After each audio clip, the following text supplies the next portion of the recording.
The following podcast contains naughty language and ridiculous situations. Listener discretion is advised. Ah, the sweet scent of death, the smell of decay hanging heavy in the air like an ass biscuit from eating too much Taco Bell. You know the kind, the 7-layer burrito with the extra guacamole and the 4 extra packets of the Diablo sauce. I think you know what I'm talking about. But thanks to Focus Features and Heretic Parfum, a limited edition perfume inspired by Robert Eggers' upcoming Nosferatu is available for purchase at hereticparfum.com for $125 for a 30 milliliter bottle with the scent of wilting lilacs and ambergris. So purchase one today so you can finally find out what Nosferatu smells like. And if you don't care about that, it'll at least cover up the wafting scent of several hours old Doritos tacos spilling from your sphincter after a drunken night hanging with the boys after failing to bang that hot redhead you've been going after for the last 4 months. I think you know what I'm talking about. And welcome to Trick or Treat Radio.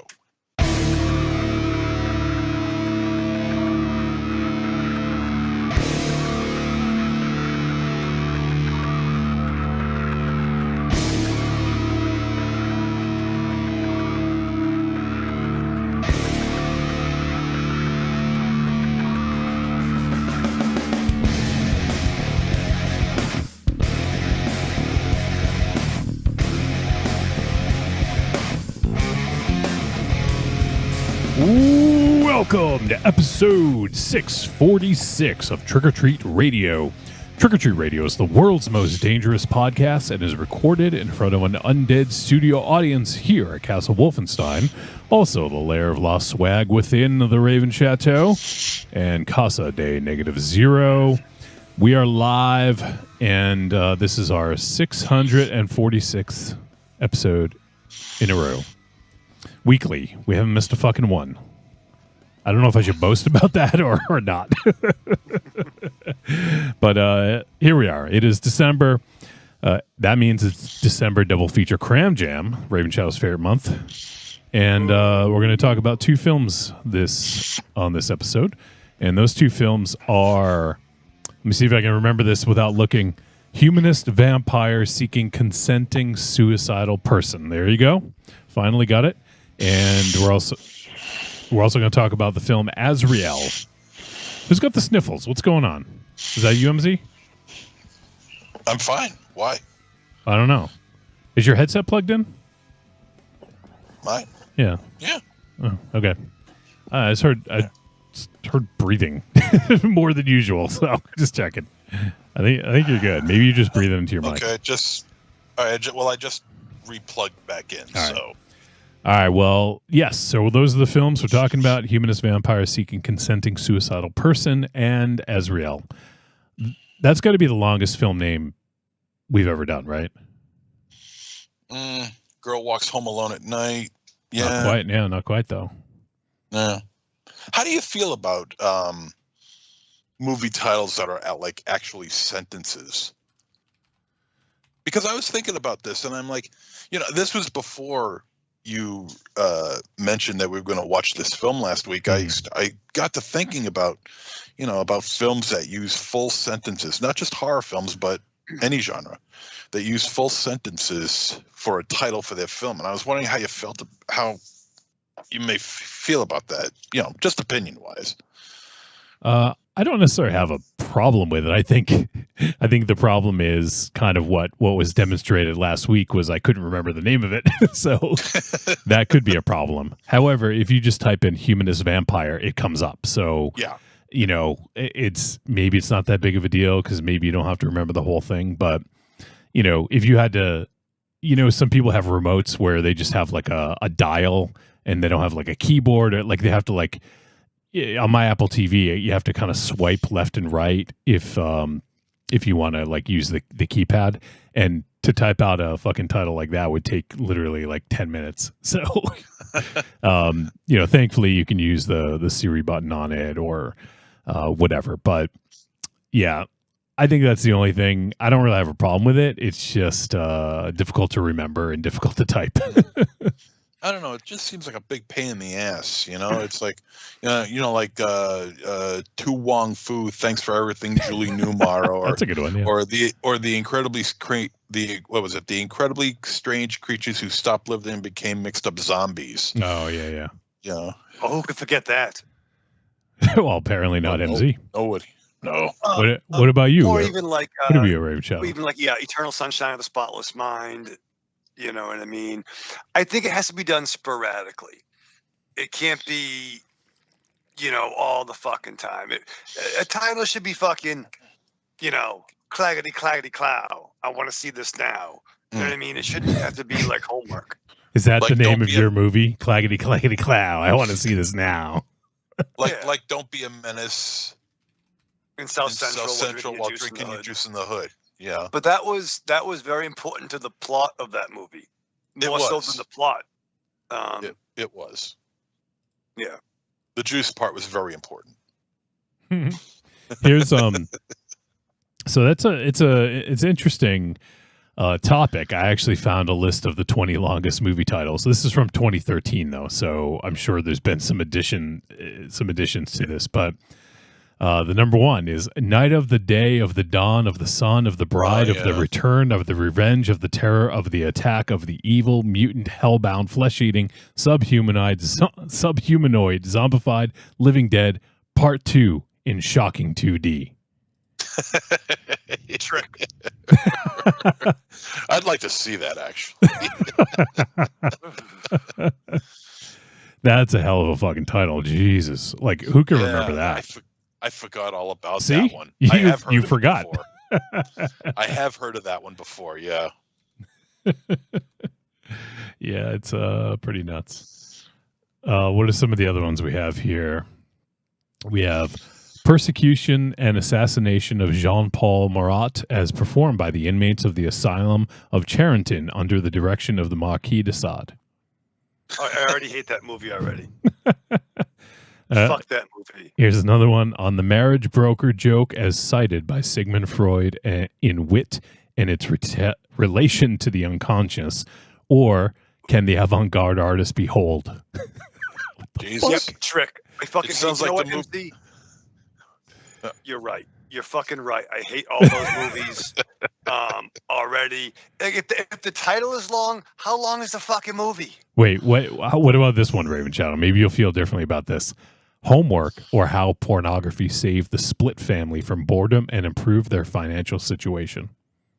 That was a pretty good one. What about this one from 1916? The Fable of the Kid Who Shifted His Ideals to Golf and Finally Became a Baseball Fan and Took the Only Known Cure. Wonder what that's about. Wait, say that again, please. No. Here's another one. This is also from 1916. What the fuck? The Fable of the Throbbing Genius of a Tank Town Who was encouraged by her folks who were prominent. Dude, I want to be a throbbing genius, dude. Fable of the Throbbing Genius. I am. That's my. Can we go back to doing credits or fucking intros, please? I want to be the fucking throbbing genius. No. Why? No. Wait, why? Isn't your ego inflated enough? Wait, here's one. Not throbbing. Here's one for you, Raven Shadow. Speaking of throbbing, the man with the smallest penis in existence and the electron microscope technician who loved him. Is that from 1916 too? No, 2003. You can't print that. Wait, this is from 1965. What the fuck? I killed my lesbian wife, hung her on a meat hook, and now I have a 3-picture deal at Disney. It's not real. Wow. I bet you that was Juliet Andrews. These can't be right. That can't be real. They can't print that. Although, what year was it? 1965. That was probably legal back then. I bet you it was Julie Andrews. Here's on the Fabulous World of Disney. Yeah. Here's one from Roger Corman from 1957. The Saga of the Viking Women and Their Voyage to the Waters of the Great Sea Serpent. All right. That was wow. Have you ever heard of that, like MZ? A movie I want to see, though. I know, right? Have you heard of that? That's no. Surprised. I know you enjoy Roger Corman's work. Oh God, I do love Roger Corman's work, but goddamn, to know all of his work, forget it. Jesus. Yeah. You'd need What like was a that War movie? and Peace sized novel to get all the stuff that he has ever done in film. My God. Wait, What was that movie with Brad Pitt about the killing of Jesse James by that punk motherfucker coward or some shit? Cool World? Yes. You mentioned this one, MZ. The incredibly strange creatures who stopped living and became mixed up zombies. Yep. And there's also, let's see, from 1999, Long Strange Trip, or The Writer, The Naked Girl, and the Guy with a Hole in His Head. Here's another one. Borat, Cultural Learnings of America for Make Benefit Glorious Nation of Kazakhstan. Yeah. What was the new Borat picture? But you gotta wonder. I mean, that's gotta be and I hate to use this word, gimmick, to get people interested in the film. Maybe. I mean, it could be. You know. So maybe we should change the name of this podcast. We'll do gimmick. Gimmick change. A bunch of what do you call it? Verbose? Verbose motherfuckers. Yeah. Who have nothing better to do. I still don't believe some of these are real. Yeah. Let's see. The chat room. One can't be real. Angry Townsman says, "Was that sniffles or line being done?" Yeah, he heard it too early in the show. I swear it wasn't me. Raven Chow, is that what you took the headphones off? Listen, the only bump I take is, well, when you're in the ring, right? But no, you don't take those. Yeah. So yeah. I don't take my bumps in the ring, brother. And Evil Corny's hanging out. What's up, Corny? He says, the assassination of Jesse James by the coward Robert Ford. Thank you, Corny. Okay.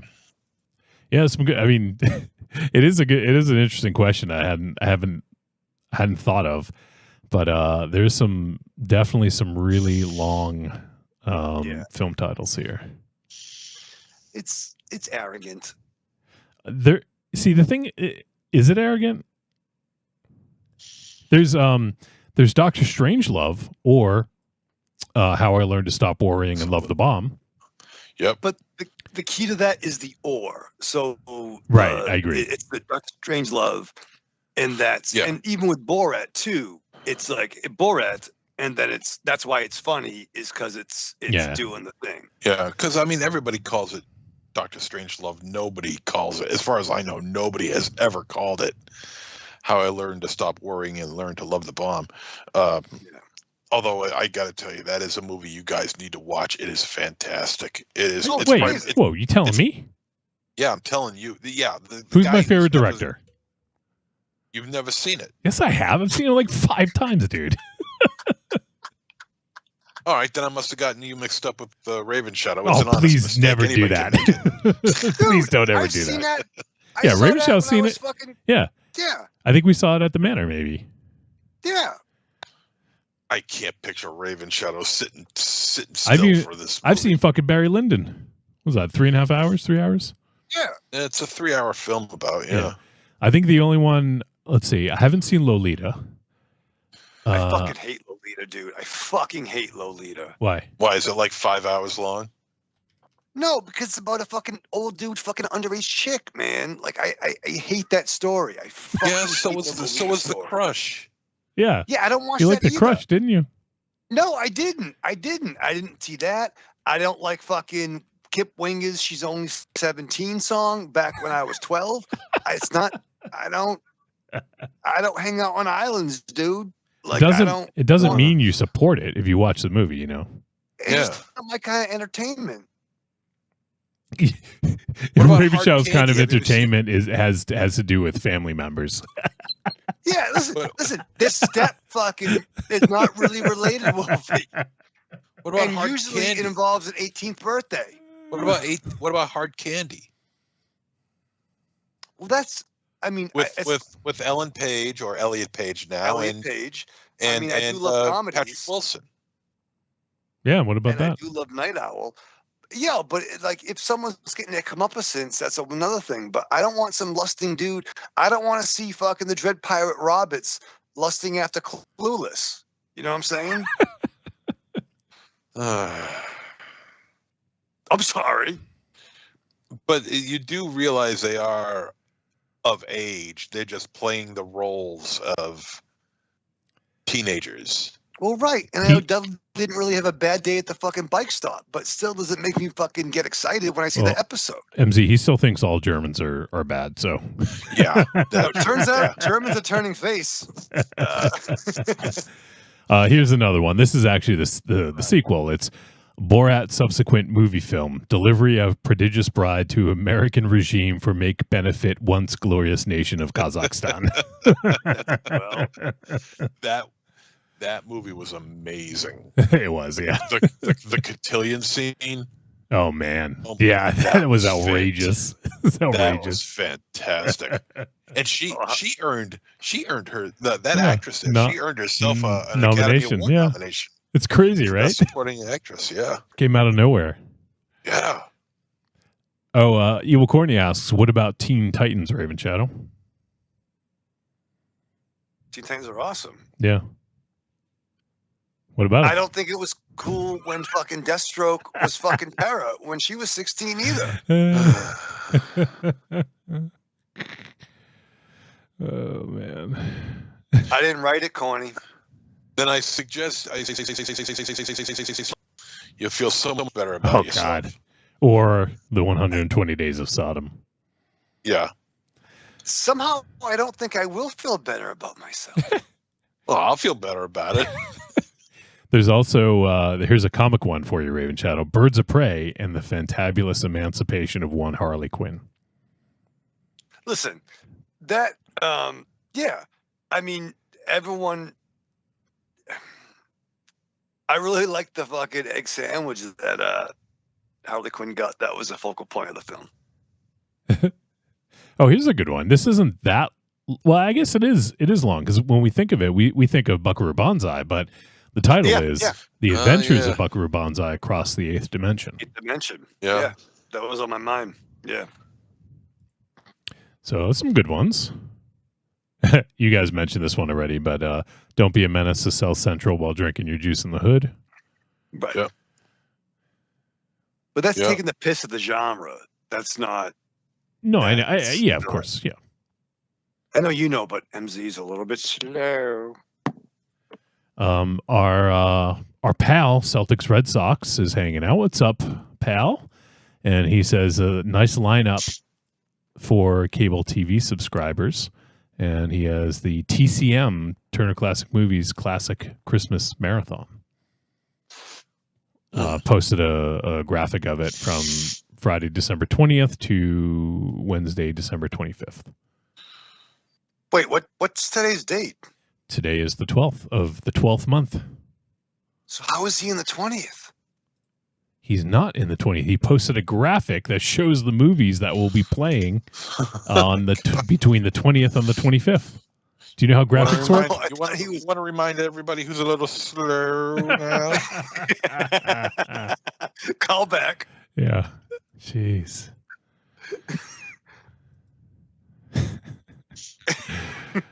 Oh man, Dick. So what are we going to talk about? That was actually a pretty good discussion about long titles. Good. What else? That boy good. That was funny, MZ. That was good. I wasn't trying to be funny about it, but I'll take whatever I can get. You know, you were good. You look handsome. You get a haircut? No, I got them all cut. Hey! Wow, that's the ultimate fucking dad joke. Yeah.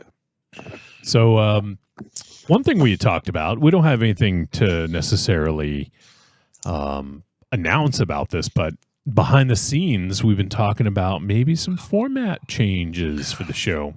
Mm-hmm. I'd be curious to see what people think. We've basically been doing the same show. Well, okay. I'd say subtract the first year, because we kind of we're finding ourselves, especially early on, when you guys were just guests. You know, we had a segment with MZ and a segment with Raven Shadow, and you guys were never on at the same time, really, until at one point we're like, hey, let's just have everyone on, and the rest is fucking history, I guess. But so we've largely done kind of the same thing. It's like the first segment is just bullshit, whatever comes up. Maybe some current events that we want to talk about, some coffin corners, shit like that. And then we do a film discussion. And then if it's December, we do a second film discussion or a Patreon takeover. But if it's, if we're not doing two films, we typically do a slightly longer film discussion. And then the outro we'll do, for the last segment, we'll do some voice messages if we have any and whatever. So largely it's been the same format. And I think what kind of brought it up was when we do two films, sometimes we go really long. We do 3.5 hours sometimes.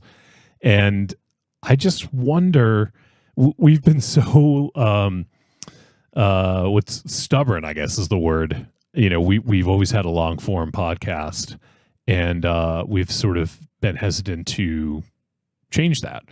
Now, no matter what we do, it's still going to be long form. It's going to be at least 2 hours, just because I just don't think we can truncate it any more than that. But I'm curious to see what people think. Do you guys like the free form sort of flowing discussions and, some of the things that come out of that? Or if the show was a little shorter and more focused, would that be something that you enjoy? I don't know if people are listening to the whole episodes, if they're jumping around, if they're listening to the first half or until the film discussion and then, moving on. But I'd be curious to see. So if anyone has thoughts, obviously you can share them with us live in the chat room. If you're listening live, you can send a voice message or an email, podcast@trickortreatradio.com. And then we also have the Discord server, and always welcome some discussion over there on Discord. So would love to hear that and hear feedback about that. And I don't know, like, do we go more gimmicky? Do we lean into some things and, maybe Raven Shadow can count how many butts were smoked in a movie and give some stats about smoking? I don't know. We have some ideas. I don't want to mention any of them just yet. I want to hear some feedback first, and then we'll go from there. So, yeah, if people have thoughts, let us know. I'd love to hear. Evil Corny says, are y'all going to turn it into a variety hour? Will Raven Shadow be forced to dance? You won't be forced. Only if you want to. We can dance if we want to. We can leave our smokes behind. And Angry Townsman. And if your friends don't smoke, and if they don't smoke, well, they're no friends of mine. We can smoke when we want to. If we don't, nobody will. Angry Townsman says, I think if it keeps it fresh for you guys, it'll be good. Do not want you all to hit burnout. I don't think, it's been doing this for 12 years, so there's got to be some, we got to, we've been doing this for 12 years now, and I don't know, we feel like there's got to be some sort of a change, because we've been doing the same format for a long, long, long time, with various, with a few variations in between. I don't know. I think like a revamping wouldn't be totally bad. Yeah. It'd feel odd, yeah, because we're so accustomed to doing the way we've been doing it now for over a decade. But, if we're talking about it in, now, which apparently we are, I still want to keep the free flowing form stuff, like the beginning of the old Howard Stern show, the intro. But I think we could benefit maybe from some cohesion, like I guess I would ask the question. I got a Christmas tree next to me, fucking running a fucking muck. It's probably gonna be knocked over in a minute, but I'm having a weird lighting issue going on right now. Yeah. We could tell. Yeah, you got Looks like like- a Steven Spielberg glare sort of It's thing directed going by on. J.J. Abrams. We're gonna put that on your fucking screen. Look at that lens flare, man. What the fuck, JJ? Fucking, you know what I mean? I like the free flowing filth. Florm filth.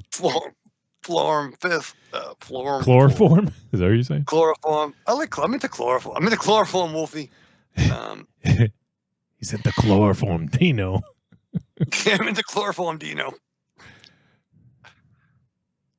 Right? You asking But us like- if it's right? But like, yeah. But like, you know what I mean? Maybe we could like. I like the time limit. You know what I mean? I don't. You don't gotta watch the movies. That's my. It's my as a listener. What's your favorite part? Like, do you want to hear us discuss films, or do you want to hear us talk all raw? Talk all raw. You tell us. I know Coney's answer. What is his answer? Raw. Well, Corny. if it were up to Raven Shadow, we wouldn't be talking about the films at all. Yeah. Yeah, what would we be doing, Raven Shadow? Just fucking being softly brothering. Softly Christ, brothering. Yeah. Jesus Brother Christ! each other softly and just fucking hang out. Jesus Christ. You know, you are a dweeb. You are Really? You are a first-class dweeb. Oh, Wolfie! he's such Hey. a brother. He's such a brother. A brother rating out of 10, whatever the fuck that means. He's such a brother. He's such a brother. It's amazing. You are a first-class ass. You know that? Well, that makes more sense. Wow. Jesus Christ, for over a year we've heard brother, Hulk Hogan. Thanks a lot. Brother. First class brother. He's a brother rating out of 10. What if he was a brother rating out of 3? How would that feel? Would that be? Would that still be good? Who knows? not the Because no scale. one's ever been a brother rating out of 3. No, well, I'll tell you, good fucking statement. No, a brother rating out of 3 is like meeting expectations on a performance evaluation, and that's good. And Now that's you're making good. shit up because that doesn't even make any sense. Well, I just fucking did it for last year at my work job. But no, like 3 is satisfactory. You're meeting expectations. So a brother rating out of 3 is you're meeting expectations. But a brother rating out of 4 or 5, or you get a 10, then you're walking on water.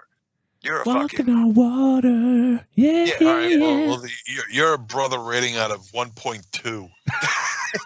That's not true. And the only reason why you get that high of a rating is because you're able to walk erectly. Well, Erect. I'm often erect. Correctly. Erectly but no, I'm and just trying to- correctly. Ollie's so pissed at he's me right running now. you amok right now. Not Yeah. even funny. He's like, that is a brother. Let me give him some kibble. Give some kibble. God, kibble. Fuck. What is this, 1956? Kibble. Oh man. So we have some thoughts in the chat. Let's see. I'm gonna put his directed by J.J. Abrams thing. Let's see how the. Oh, it looks terrible. It's a bad font. Hold on. Anyways, in the chat room, Corny says, "I like the format. I do miss guests and interviews." Okay. Yeah, it's can be a lot of planning, and I just just haven't prioritized that aspect of things because it can take a lot of time. So I do miss it too, but it's just one of those things that's a little bit difficult to do. But could always try to bring it back and do some more of that stuff. They're directed by J.J. Abrams. You see it?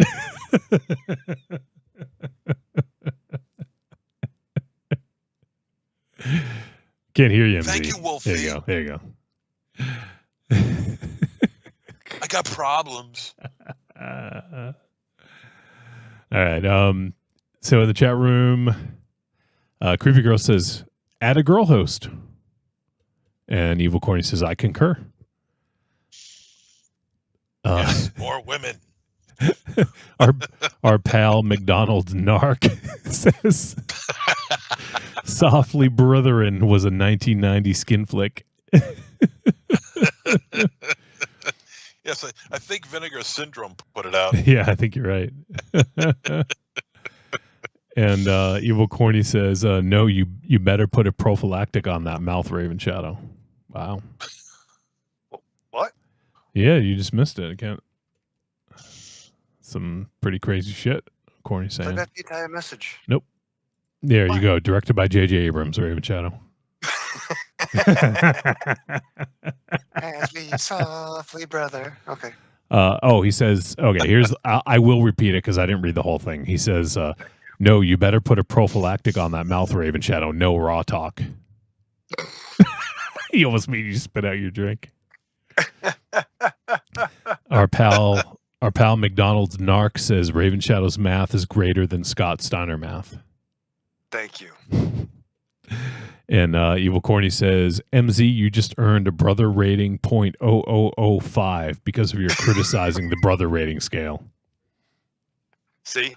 I think it deserves some criticisms. Let's go. People love the brother rating. Do they? I think they do. Do they though? I see posts. Do you love the? I think you love the brother rating. Yeah, I think you're more into the brother rating than anybody else. They just like hearing you say their name, but brother rating means absolutely nothing. Oh, it does. It means It does. absolutely It nothing. does mean nothing. Oh, okay. Oh, it means everything. I love being brothered softly. Don't tell me.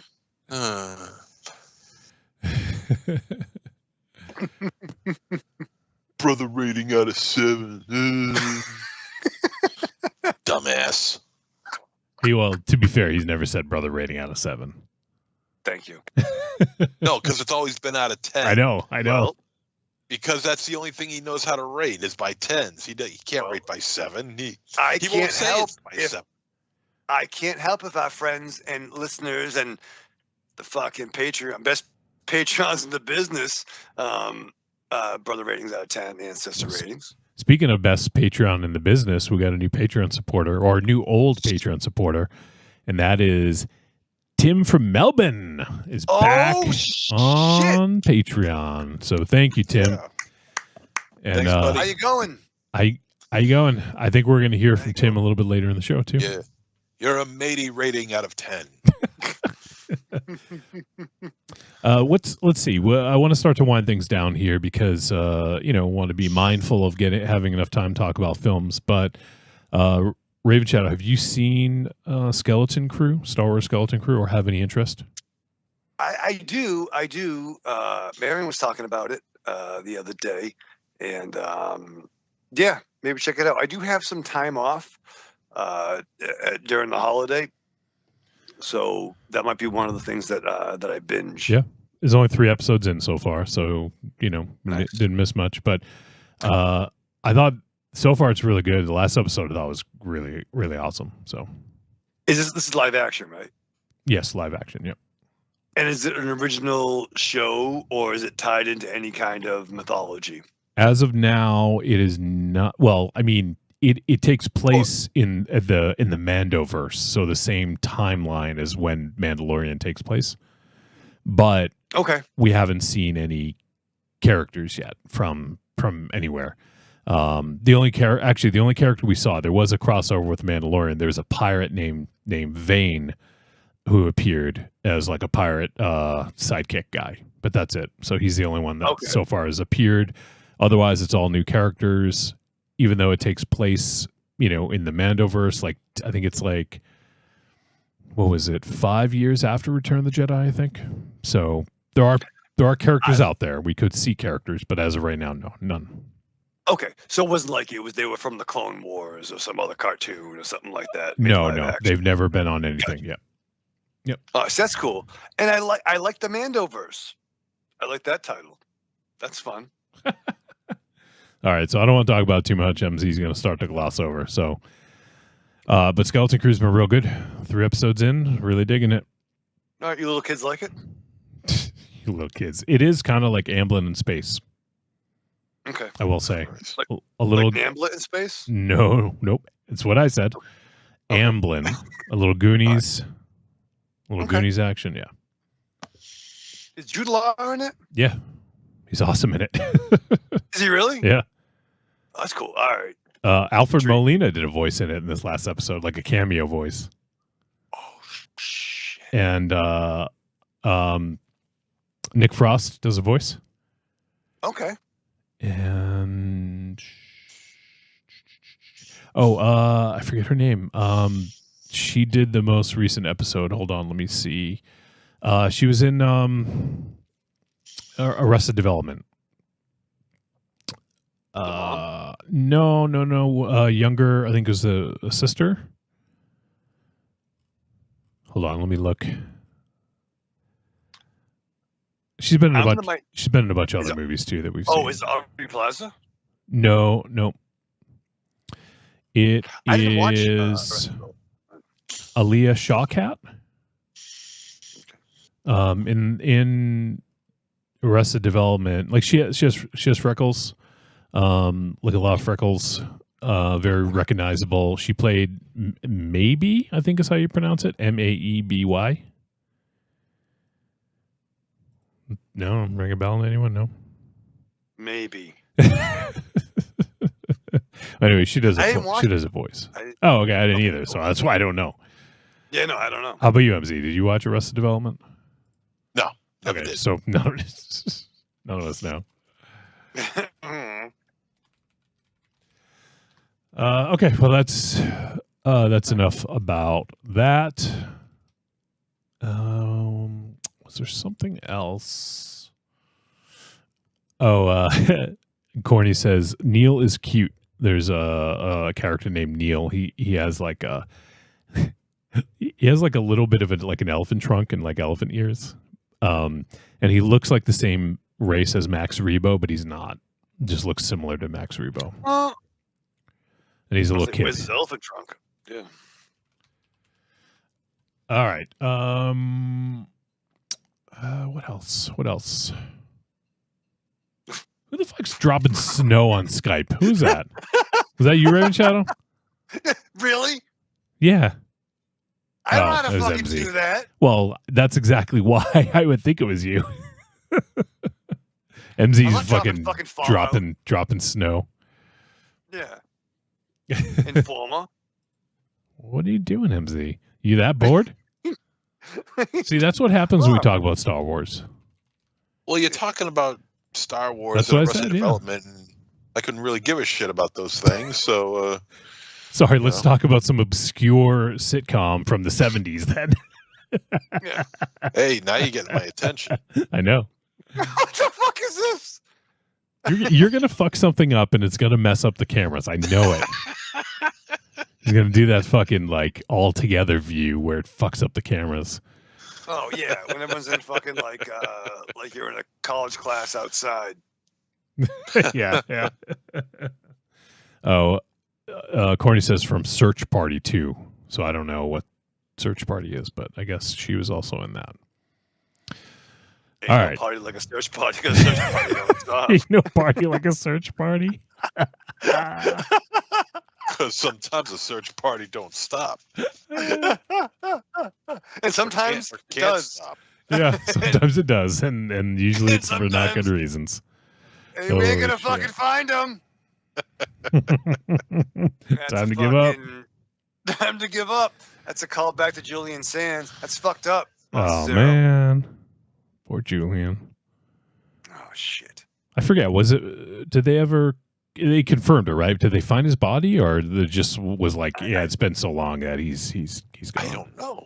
I think they found him. Okay. Yeah, Yeah. they found him. It sucks. It's a pisser, you know. Yeah, it is. Well, a piss is pisser. usually a good thing. This It's a bitch. It's a wicked pisser. Yeah. All right. Well, let's. Why don't we wrap this up? Yeah. And we'll get into talking about some movies. So, And if you're going for walks, bring a friend. Tell people where you are. yeah, because we don't want a search party. Yeah. Yeah. No wellness checks or search parties. Yeah. You know what I mean? That's one to grow on. Fucking. Oh, our pal McDonald's narc says they did find him. Yeah. They also Thanks, found Ronald. Luigi in a McDonald's. It's me. I's an assassin. Jesus. Oh, actually, one more quick thing. Have you guys heard about all this fucking drone shit going on in New Jersey? Yeah, what the fuck is that? I don't know. I don't know, but the White House is getting involved now. Yeah. MZ took a video of some strange lights craft or whatever you want to call it up in Maine. What, like a month ago, MZ? Yeah, about a month ago. Yeah. To me, I thought they were. Like I thought they were drones, but you said it didn't look the same, right? Yeah, there was just well, when I first saw it, it was over to my right-hand side, way up in the air, higher than a drone that I figured could fly anyway. And I mean, you could see it was pretty high up in the air, but the light was too big for it to be. I mean, if it was really that high up in the air, the light that was shining was way too big. The illumination of it was just too big. Well, it was flashing green. I didn't realize I had my camera with me because I was out, letting the dog do his business. So I ran back in, came back out, got my camera, got my phone, and what? Next thing I know, hey, who's telling the story here? All Shut up. And I come back and it's all the way down there. Like I'm talking all the way down there. And oh no, wait. While also I almost forgot. While it was over here, right next, like right up here, it was doing a circular thing. It was kind of like doing this circular motion thing. Then when I went out, go upstairs, get the camera, come back, it was all the way down there. And this time the light was white. So that's when I turned it on and my phone on, and I'm filming this, and then it's white, flashing, white light. Then, it was rhythmic too. Then it got out of rhythm for just this one split second where the light went from white back to green, but the green light was flashing far away from the first white light. I have it right here. I'll put it up on Trick or Treat Radio and have you guys take a look at it and tell me what you think. But it was just like crazy. And then I took a second video where the white light was back. It wasn't green anymore. It was white. But then I see like 2 or 3 other little lights around it, too far away to be a drone, and most likely too far away to be the only one that's up there. Yeah, it was just ridiculous. Yeah, lots of strange shit going on. Yeah, but I'll post it on our site so you guys can take a look at it and tell me what you guys think. It's pretty wild. McDonald's narc says it's all Uncle Lloyd Kaufman making the next Toxie. Yeah, I hope so. I hope so. It's been 20 years. It's been almost 25 years since the last Toxie film. So, which is hard to believe. God damn. The fuck happened to that Peter Dinklage one? Like what? It's like just like they not going to release it. That's what it seems like. I think it's all just a big advertising ploy. I don't know why it would go that route, but because I don't see why it can't be released.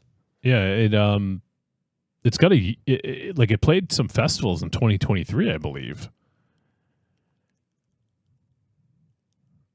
Yeah. Yeah, and I mean the reviews for it were really vague. It was either like it was really good or it was really bad.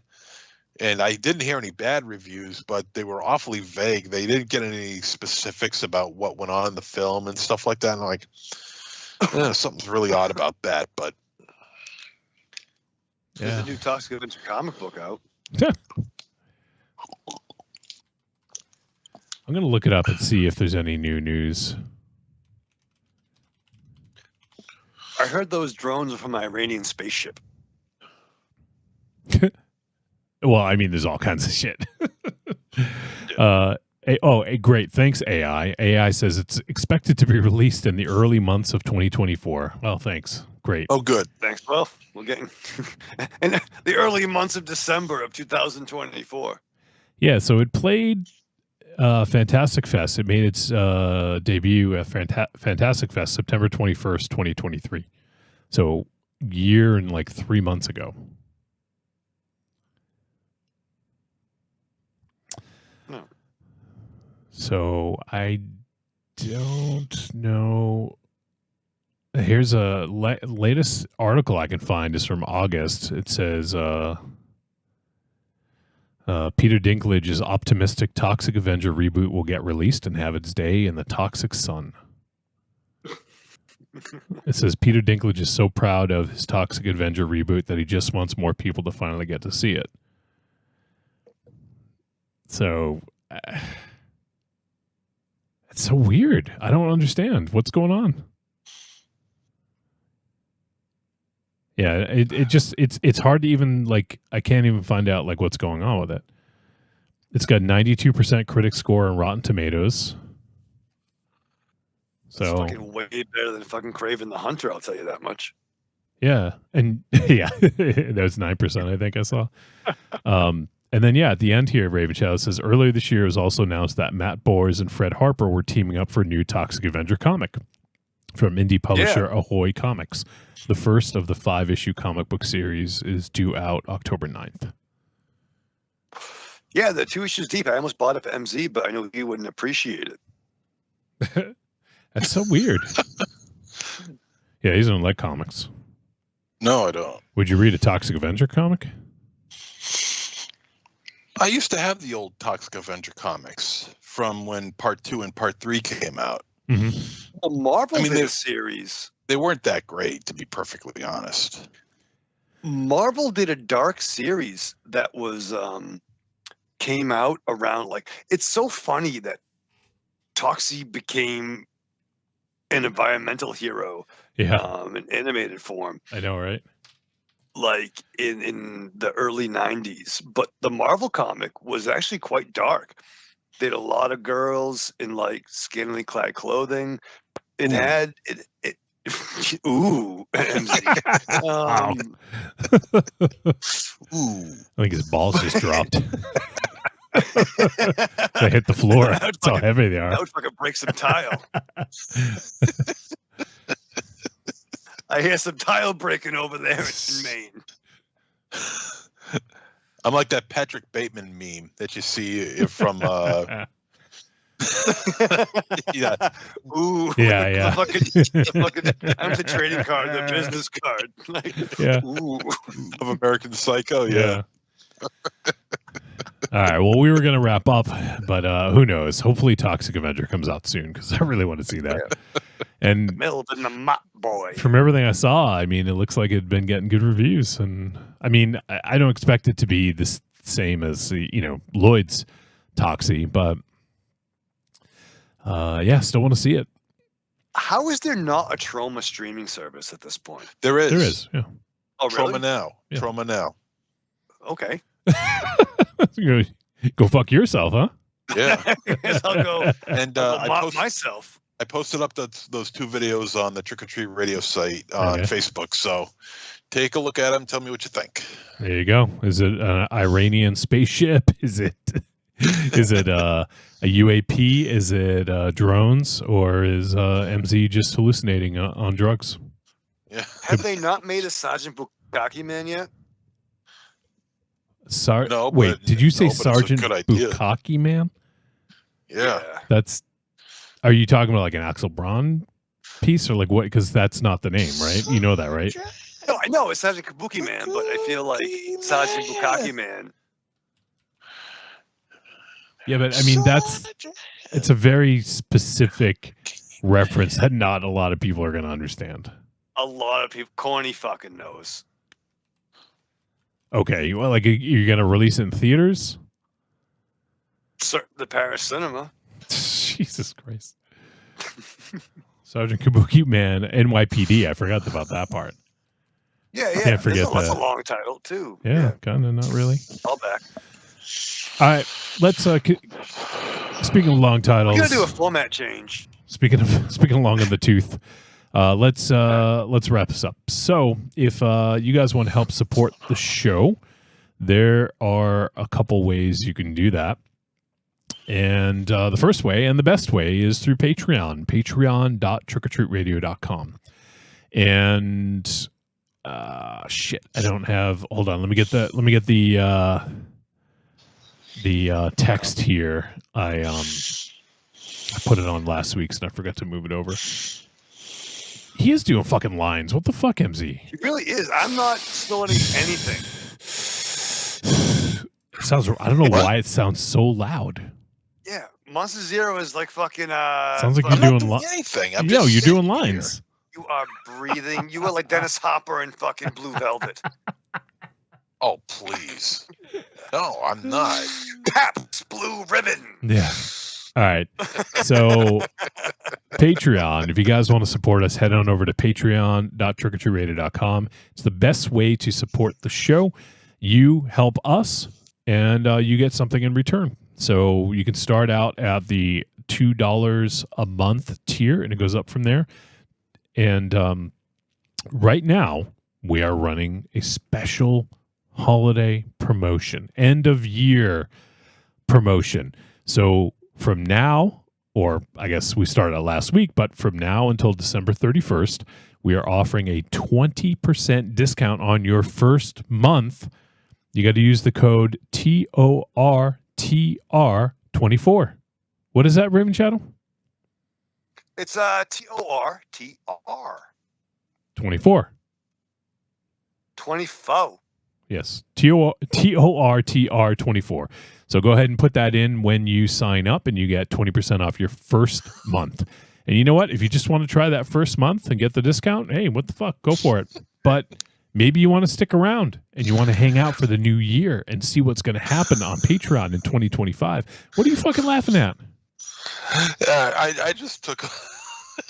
I just looked and the directed by J.J. Abrams is still on the screen. Yeah, like look at that lens flare. It's gonna stay up. Some fucking crazy ass lens flare, dude. Marion! Angry Townsman says the call is coming from inside the house. The snorting is coming from inside the house. So 20% off, use code TORTR. This ends at the end of the year.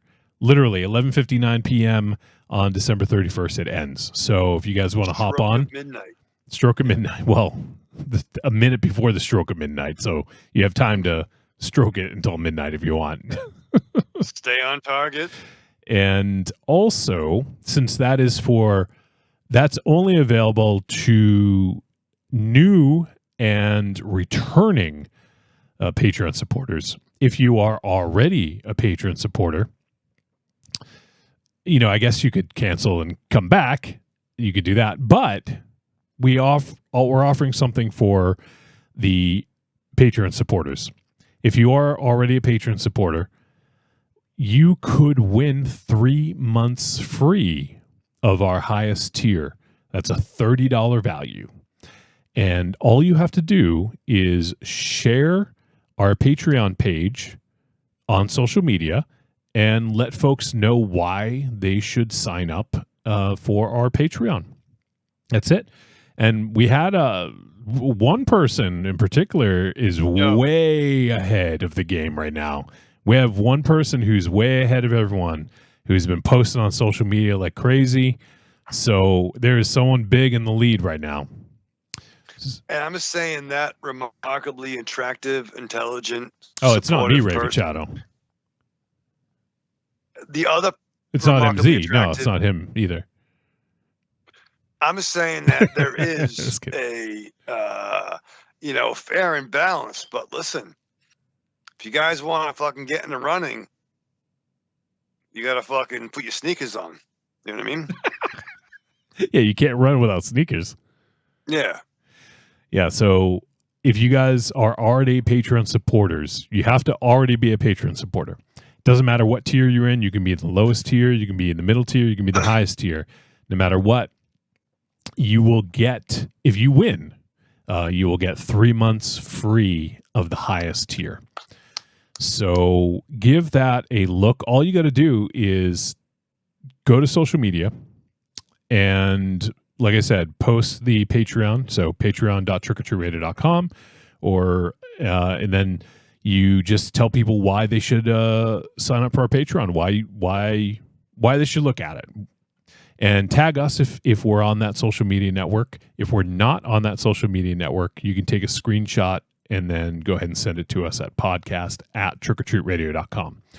So, yeah, just letting folks know there's someone that's way out ahead of everyone else. So if you guys want a chance, get in on that.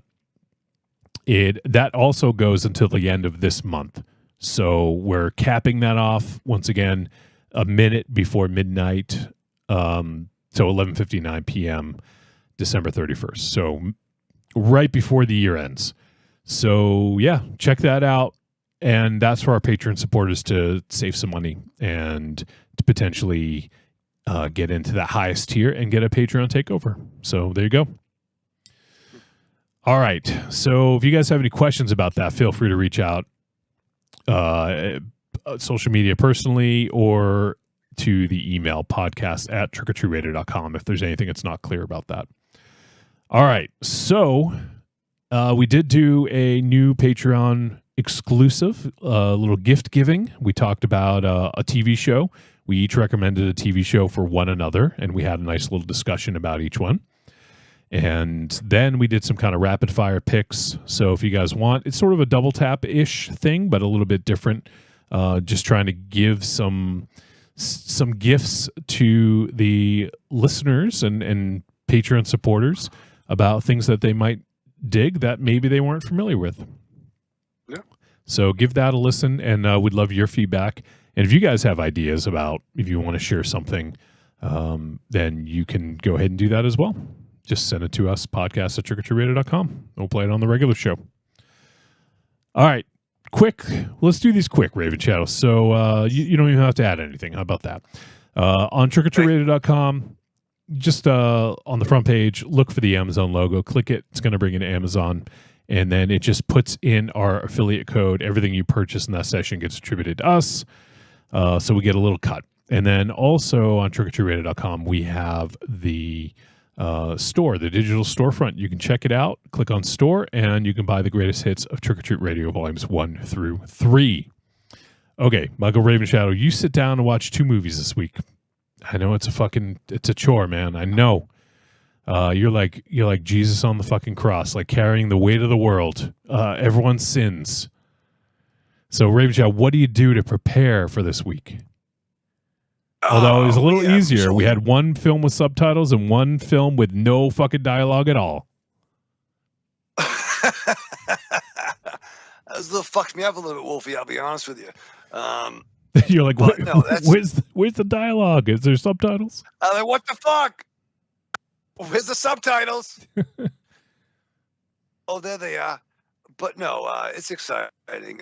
So we moved during my work job, we moved to new headquarters, right? And we had a little mock fire drill that was triggered an error. So that's fun. And our new building is very much like the Clamp building in Gremlins 2, for those who are big John Glover fans like I am.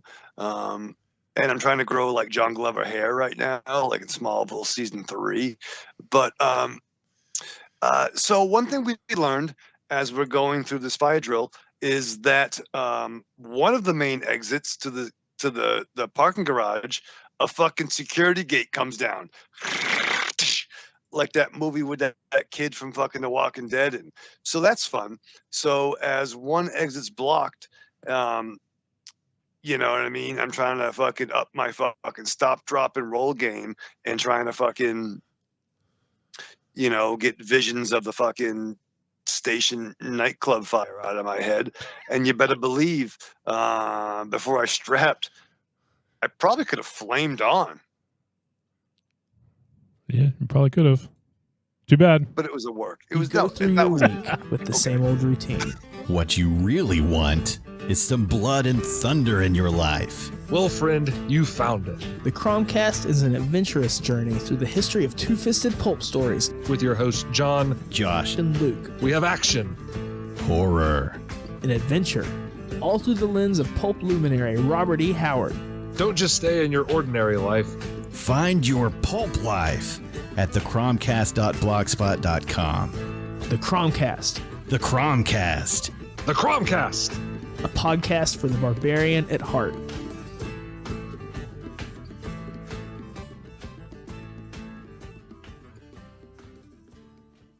I'm Alex West, And I'm Andrea Subasati, and we're from the Faculty of Horror podcast. and you're listening to Trick or Treat Radio. Greetings! We are the Retro Reductopus Cephala Podcast, a bi-weekly show that celebrates all the things that made growing up awesome. He's right.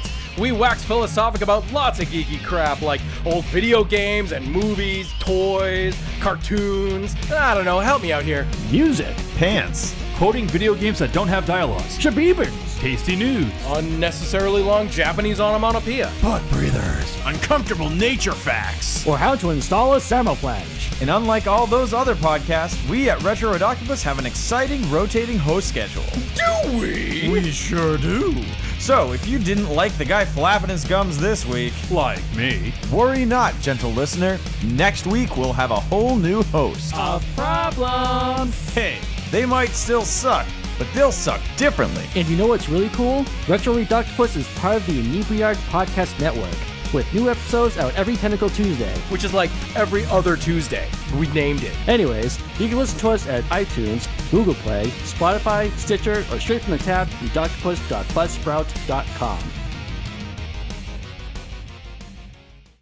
I could be standing outside a woman's prison in a fistful of 50s and a bouquet of dildos, and no woman would come near me. Do you Say a bouquet of dildos?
And we are back on Trick or Treat Radio. And it is time to talk about a movie. First up, we're going to be talking about the film Humanist Vampire Seeking Consenting Suicidal Person. And this film is unrated. It is 90 minutes. And it is directed by Ariane Louise Saiz, or Seize. And it is written by Christine Doyen and also the director, Ariane Louise Seize. And the film stars Sarah Monpetit and Felix Antoine Bernard. There you go. And that's pretty much it. Also, I'll mention the cousin Denise, played by Naomi O'Farrell.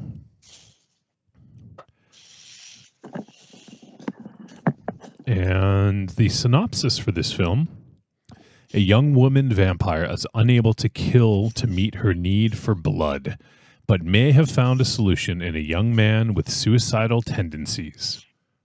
Oh shit, it was Mike Muir? Oh shit! All I wanted was a Pepsi. All I wanted was a fucking bottle of blood. All right, so let's jump into this one. This one showed up on a lot of best of lists, and it's a film we almost did at the time it was released, but for whatever reason, it just something else kind of. That breathing, MZ. I don't know why it's different, but it's coming through really loud. I am not even breathing, dude. He's dead. Holy shit, he is fucking dead. Raven Shadow. I'm not even breathing. I'm just okay, but everyone hears it, so I'm just pointing out. I'm just telling you. I swear I don't hear a thing. No, you don't. Podcasting, everyone can hear your breathing. Yeah. In podcasting, everyone can hear your breathing. Look, I'll hold my breath, okay? Yeah, no breathing. No breathing. It's amazing. He stops breathing and the sound goes away. All right, so maybe just put your mic up a tiny bit. I think that might even be too much. Yeah, good. Closer to your nose is good. I said a tiny. Now we can hear him do lines for sure. Yeah. I feel like I feel like I'm in like a fucking Sam Kinison POV. Oh.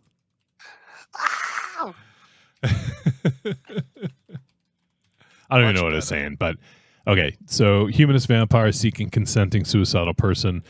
This said had some pretty good festival buzz and dropped on VOD earlier in the year. And we wanted to get it in for the end of the year. It had been showing up on a lot of best of lists, and I didn't want the year to go by without popping it on there and checking it out. So this is the first film from Ariane Louis Sies.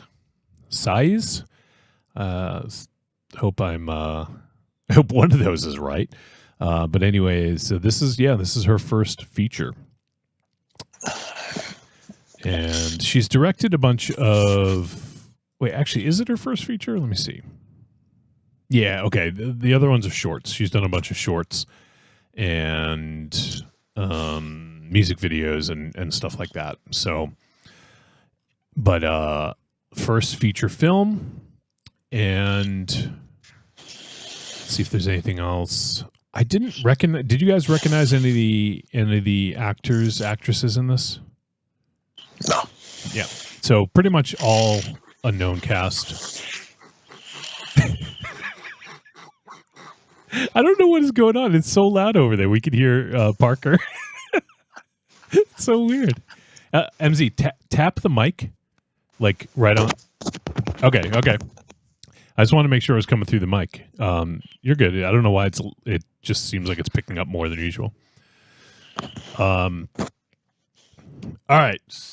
So let's jump in. Let's talk about this flick, Humanist Vampire Seeking Consenting Suicidal Person. So over the years, I will say that we've talked about some vampire films that have been a little offbeat, a little different. Only Lovers Left Alive. You guys mentioned earlier, Woman Walks Home Alone at Night. Girl. Yeah, not women. Yeah. And there's been a few others. Trying to remember what some of the others. Bliss, right? Wasn't Bliss? Bliss. If I recall correctly, yeah. So Vampire in Brooklyn. No, we never did that, and that's not. So this one definitely, I think, would fit in sort of that vein of, kind of a little different, coming from a different direction. It plays with the mythology just a little bit, tweaks it a little bit, but not too much. And it definitely has a different feel to it than most vampire films.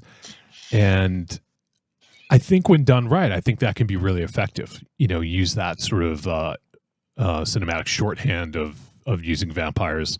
And in this way, I thought it was really, we'll get into first impressions, but I just want to sort of say this off the top. I think it sort of dealt with more modern issues through the lens of a vampire.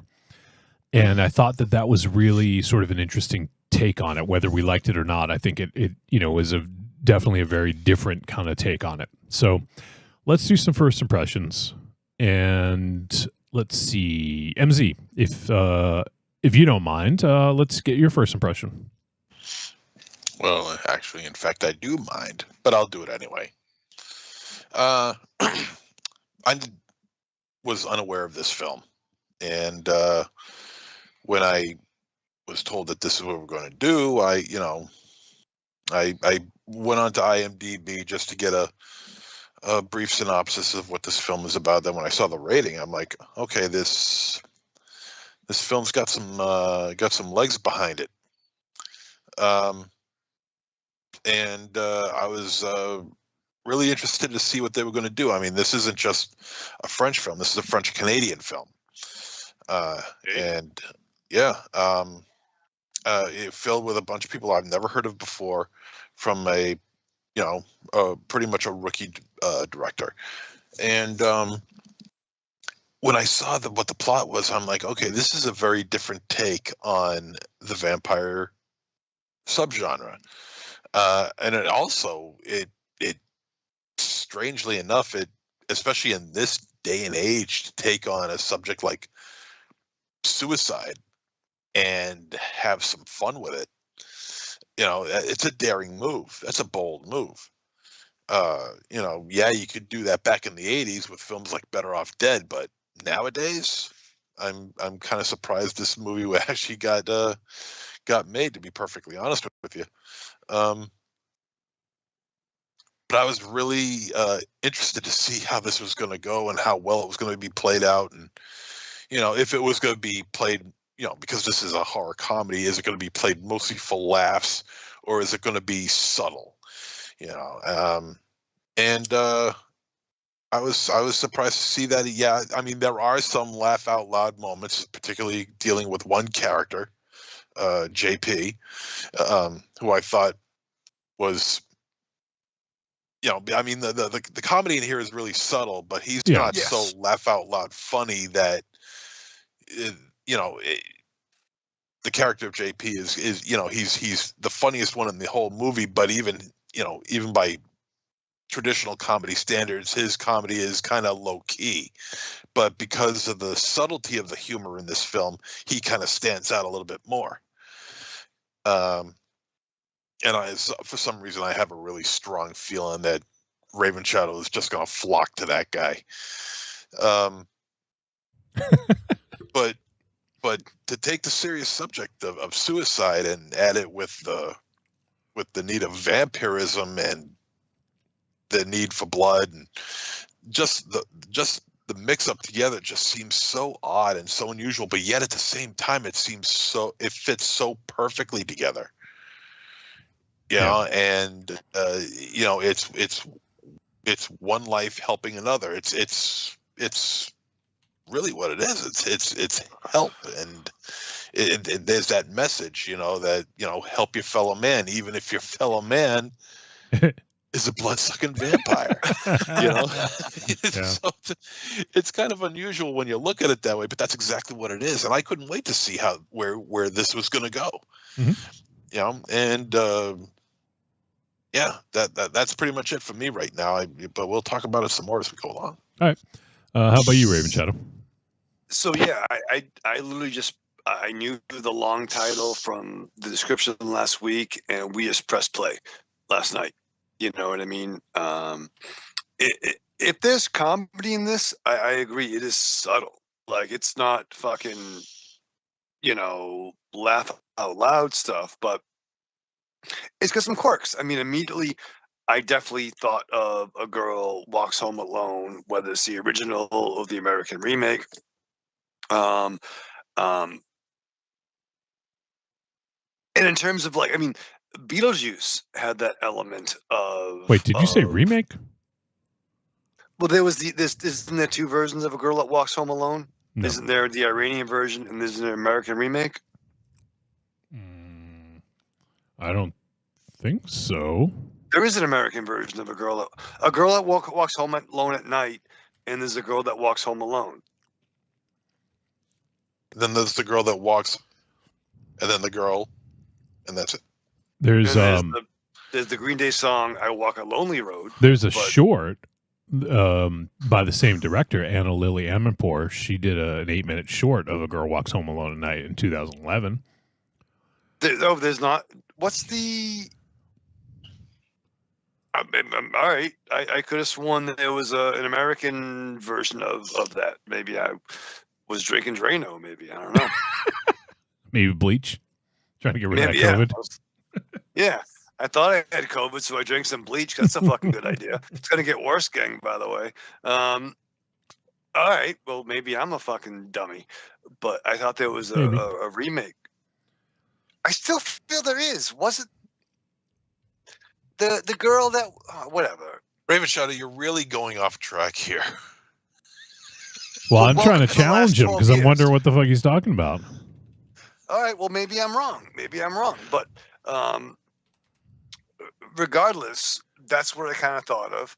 And I didn't.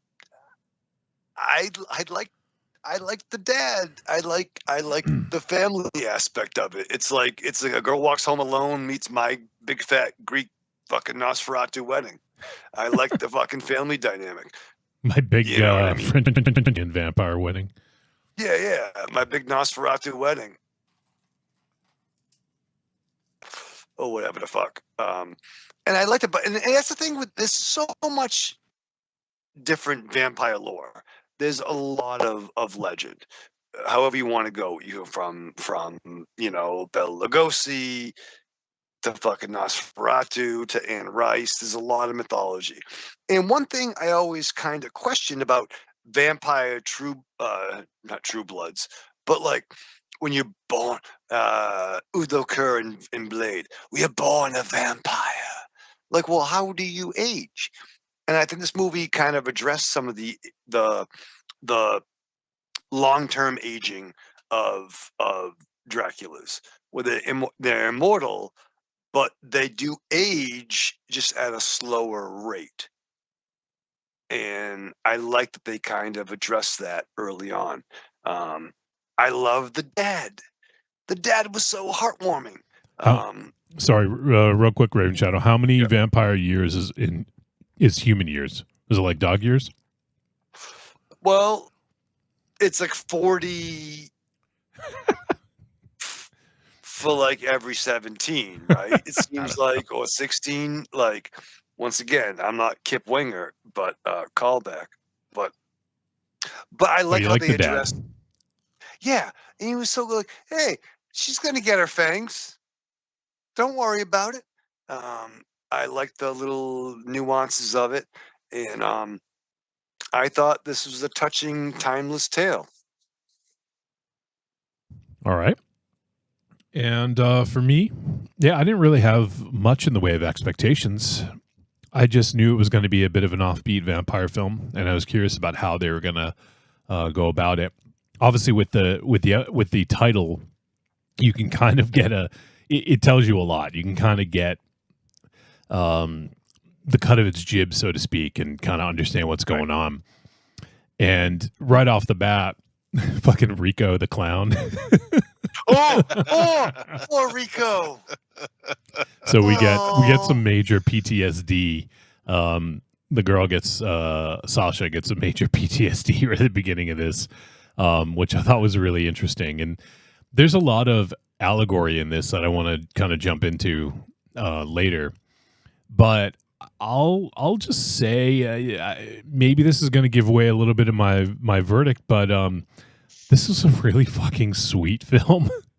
It you cared about the characters, and within just, I don't know, like within like very little on-screen time, you get the story of Sasha, and then you get the story of Paul, and then when they come together, it's just kind of like magical. Like there's just something really fucking sweet about it. What are you doing? Are you making boobs? I'm in the heart thing. That's not a heart. It's not. He's Oh God. How do you make a heart? Like you're doing goggles or something. Hello. What does a heart look like, Raven Shadow? I don't fucking know, Wolfie. it's black and fucking coated in all nicotine tarred and everything. Covered in tar. So Smells like whiskey. I just like this warmed my fucking cold dead heart. Like this really warmed my heart, and I thought this movie was so fucking sweet. This was you know what's funny? I'm just thinking about this now. It might actually be a good double feature with Lisa Frankenstein. Right? This is a total first date movie, like My First Goth Girlfriend. Like you go fucking. Yeah, this is sort of like definitely there's like a kind of like an 80s 90s goth vibe to it, like Lydia Dietz a little bit, you know. Heathers. Yeah, kind of yeah. Subversive fucking. Yeah. So it definitely had that vibe to it, and I mean I was fucking vibing it. I was digging the vibe. And I just thought I loved the characters and the performances. I thought were fucking great. I loved Sarah Monpetit and also Felix Antoine Bernard as Paul. Like, and you're right, Raven Jack. Even the family, like the dad was awesome, and the cousin was a fucking train wreck, but like was fun, you know. And then there was the mother, and the aunt was a fucking nightmare too, you know. But yeah, like the family dynamic in this was really fun, and I don't know, like it's a sweet fucking film. We've seen vampire covens, or whatever the fuck you want to call it, or brood, or whatever the fuck, you know what I mean? From Near Dark and clans. WWF back in the day with Gangrel. Right, wow. You know what I mean? Like, but to have a vampire family? Well, it's not that unusual. Yeah, it's not just that never unusual, really but- been. Well, no, but it was a sweet. It was a sweet. Yeah. Agree. Right. All right. Well, that's it for first impressions. So let's dive in and get a little deeper into this. Talk about some of the themes, the performances, and all that kind of shit. So yeah, let's dive in. So this wasn't your typical vampire film. There's not a lot of gore. There is some, but there's not a lot. Was that something that was lacking? Do you guys feel like you would have liked to have seen a little bit more of that, or do you think it fit with what the story they're trying to tell? I think it fit just fine. You know, it's kind of strange how people. I mean, I know you're not complaining; you're just making a critique about it. Oh, it's not even a critique; it's just a conversation. Yeah. Oh. About how go fuck yourself. Yeah, all right. I'm not saying that at all. that there is at times a lack of blood in vampire, unlike the film Abigail, which is a absolutely complete bloodbath. But the bloodbath in that film is justified in what is basically considered a serious vampire film, you know, with doses of humor thrown in. When you think of vampirism, you know, it's just that, you know, the blood is their sustenance. They need that to survive, and the idea of any of it being wasted is kind of counterproductive to. Hold on. What's happening? The goddamn dog is humping the cat. Get out of here. It truly is MZ's fucking house. Jesus fucking Christ. Whose house? MZ's house. Oh yeah. Jesus. Oh, yeah. Dog is humping the cat. Dogs are humping cats. Mass hysteria. Oh my god. And what was I talking about? Oh yeah, that because of that, because it's their sustenance, they want to hold on to every drop of blood that could possibly get away, Right. get their fangs on, So the idea of a lot of blood being lost through puncture wounds through the neck or whatever, it seems rather counterproductive. So when you see a little bit of blood around the wounds or whatever, then it kind of makes sense because, after all, they can't get every single drop, and it's going to spill out a little bit here and there, and at a point they are full, so it does make sense. But when there's a quote unquote lack of blood in a vampire film, I don't, in a serious vampire film, I really don't think there's any such thing. Right. Evil Corny posted a GIF of cat dog. Get out of here. That's going to be the result. Oh shit! All right. What about the performances? Let's talk about. Let me get the names again. Sorry, Sarah Monpetit and Felix Antoine Bernard. What do you guys think of the performances? I kind of said what I thought, so I was going to let you guys comment a little bit. Are they the kids, the couple? Yeah, yes, Sasha and Paul. No, I think they remarkably exhibited awkward first love. I like how they met. I like this kid's got problems. Are you Sure talking he about does. when they first, like the very first time they met? Like when he was thinking about killing himself? Yeah. Yeah. It's And I like her almost like detachment from this vampire life. You know what I mean? Like, oh my god, all she want this American life, this vampire life, all this Dracula life. You know what I mean? Like, all this big Dracula energy flowing around the house. But you know what I'm saying? Like, all she wanted to do was see the fucking clown. I know, they fucking killed the clown. So it's fucked up because, like, I remember I had a Michael Jackson impersonator at a birthday party one year. And he had the whole, red leather jacket gimmick. the with whole the glove. gimmick, right? Of course, he had the gimmick. You know what I mean? It was 84. We didn't know yet. But, like, we didn't eat Michael afterwards. You sure? I know. No, we got pizza. I think it was pizza. But like, I forgot where we were fucking going. But no, I like the clown. Yeah, the clown that sucked. Clown. Clown. It was. This is a special film. All right.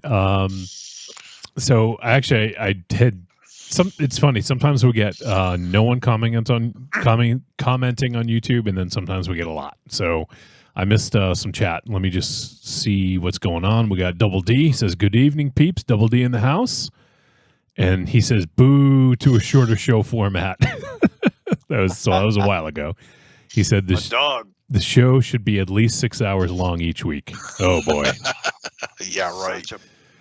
Soft, brother me soft. Oh, Jesus. And then we got Joshua Libre's hanging out. And he says, "Yo, Double D, that Star Wars radio drama is so damn fascinating. I got so many thoughts, especially Han Solo's voice actor. Really loving it, though." That came from Double D had recommended that we do the Star Wars radio drama sometime on the Star Wars show. So looks like Joshua Libre checked that out. And let's see. So yeah, they're just talking about that stuff. And then Joshua Libre says, I think the drone situation is production shoot on Fire in the Sky Part 2, still probing. There you go. I'll take that. Oh, yeah. All right. Fire in Ukraine. Caught up on that. So I just want to make sure I read that.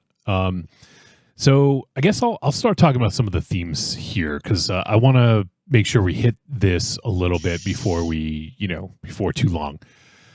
I was trying to think about this about halfway through the movie. I'm thinking like, okay, what is the filmmaker trying to convey here? Because we have sort of a more modern, take on this mythology, and we have Sasha, who is very much affected by PTSD to the point where she can't do the thing that she's supposed to do to basically to save her life, right? Like her teeth don't come out,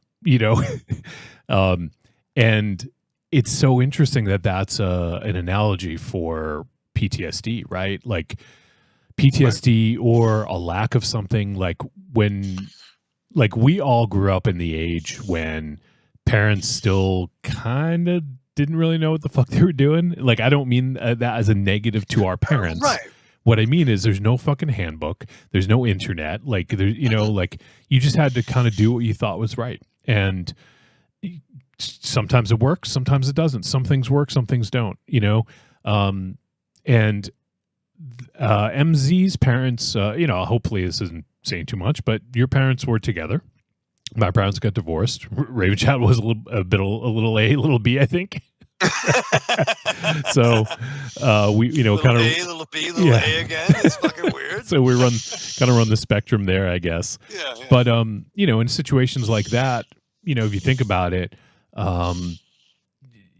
there's a lack of something, right? So I'm not necessarily talking about PTSD, because I don't think any of us had PTSD to the point of like watching, a clown get killed at our birthday party. No. But, there's certain things that can happen when you're younger that have effects on your life later on.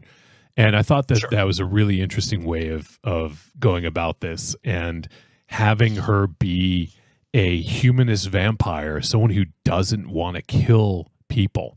I just thought that was so interesting, and I don't know that we've seen that very much, if at all. Can you guys think of any other vampire stories that did that? Maybe like Bunnicula, or like wasn't there a bunny? Wasn't there a vegan bunny that was a vampire? Well, it was Bunnicula. Bunnicula, yeah. But fucking Louis from fucking Lestat, the pain of his existence. He became a fucking film critic. He watched fucking Tequila Sunrise all the time. Honestly, I can't. Louis was a punk motherfucker, dog.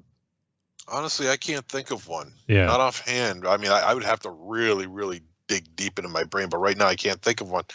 The thing is, for some reason, I started thinking of something in a different manner. The PTSD is one thing, the way to look at it.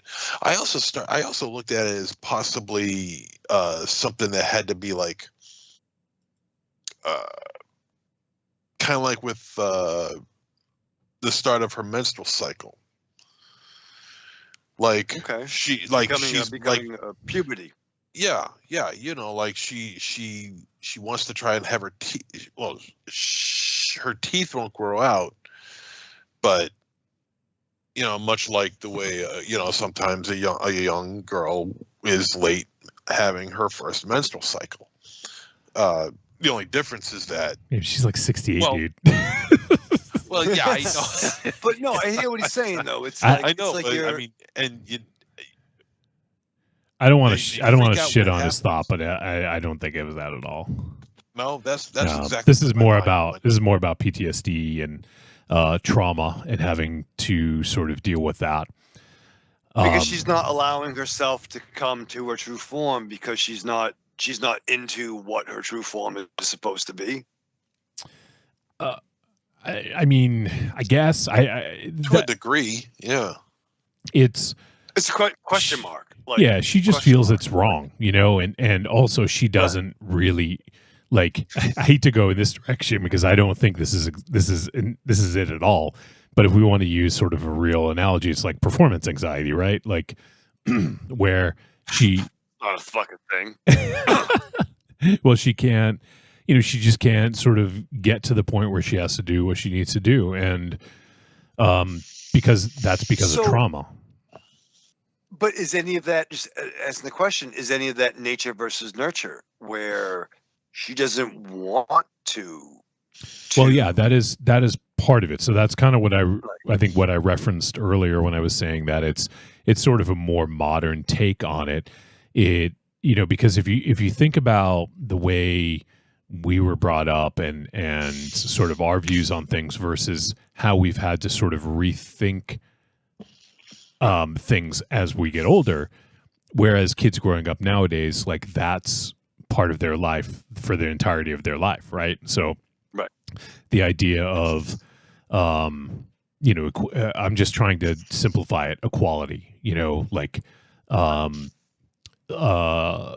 toxic masculinity not being as much of a thing anymore, and like racism not being as much of a thing. Like there's a lot of different angles to go with that, but this is sort of a more modern take on it of like nothing. And the thing is, like, they're alone, right? These kids are like, they largely feel alone, Sasha and Paul. Yeah.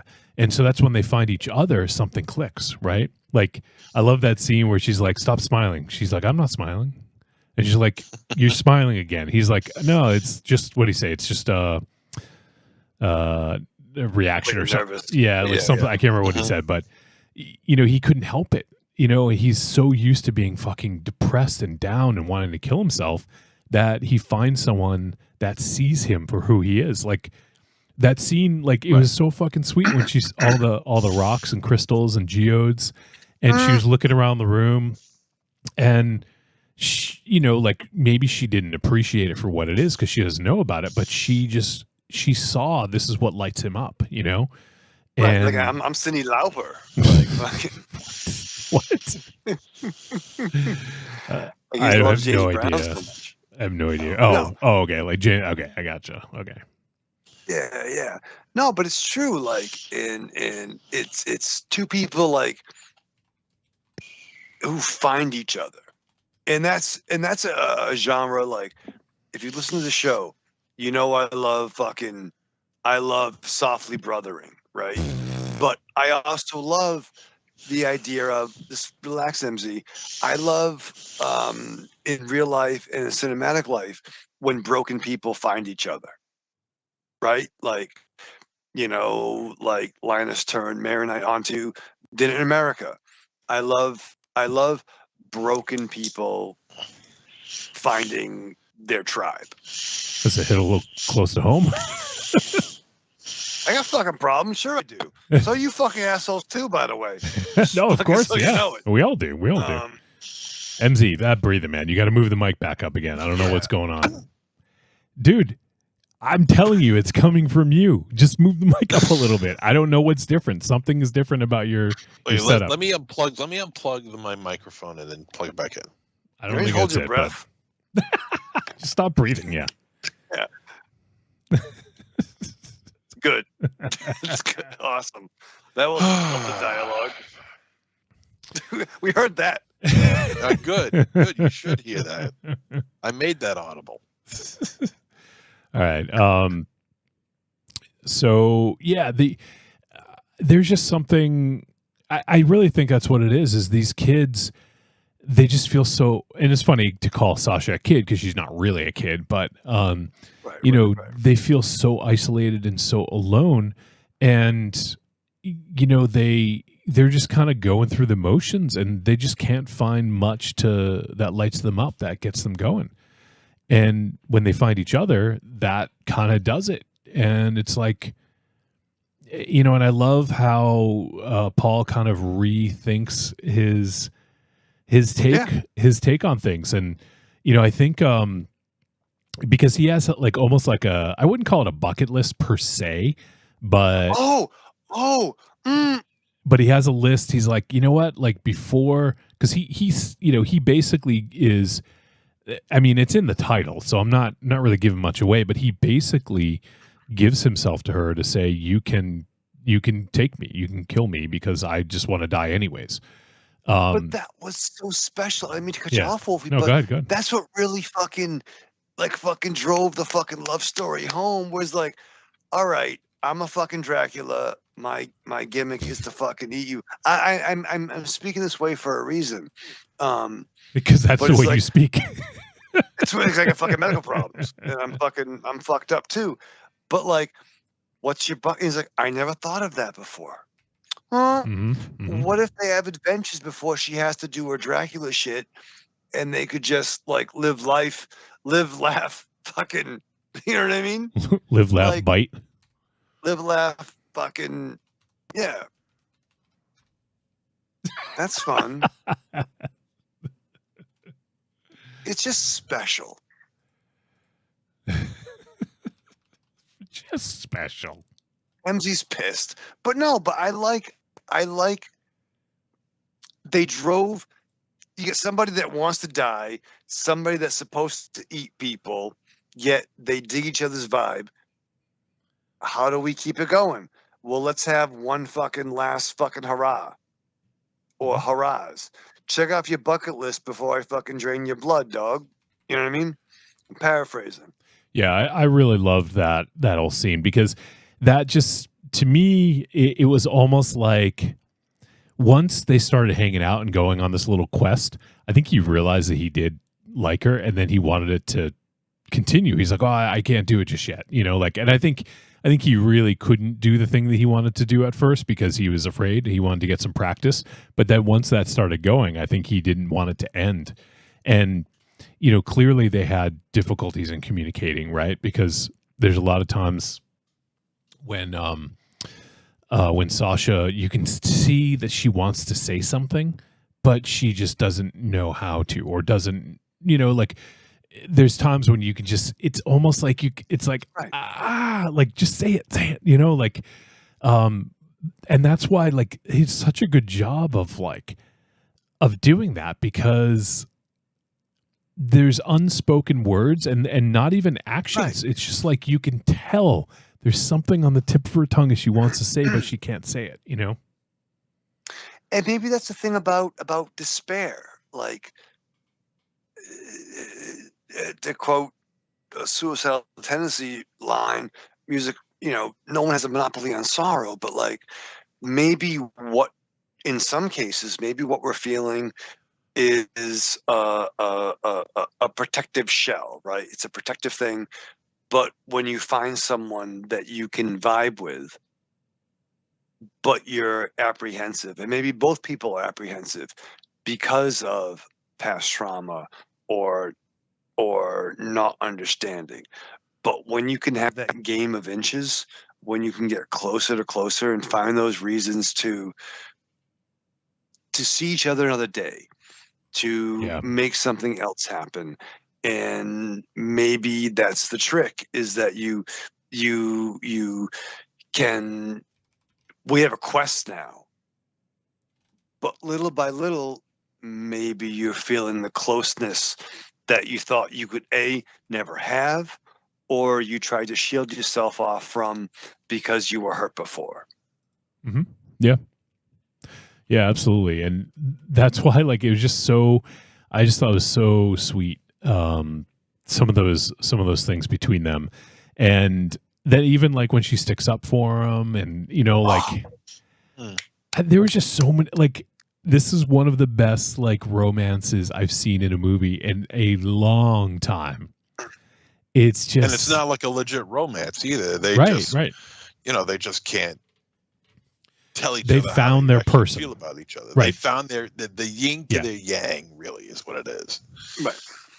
Yeah, they found their person, and even the scene when kind of later on when she calls her family. I don't want to say too much about that for fear of spoilers, but when she calls her family, and they come to see her, that whole scene, I thought was really that was actually tense. It was getting the vape as Raven Shadow. It was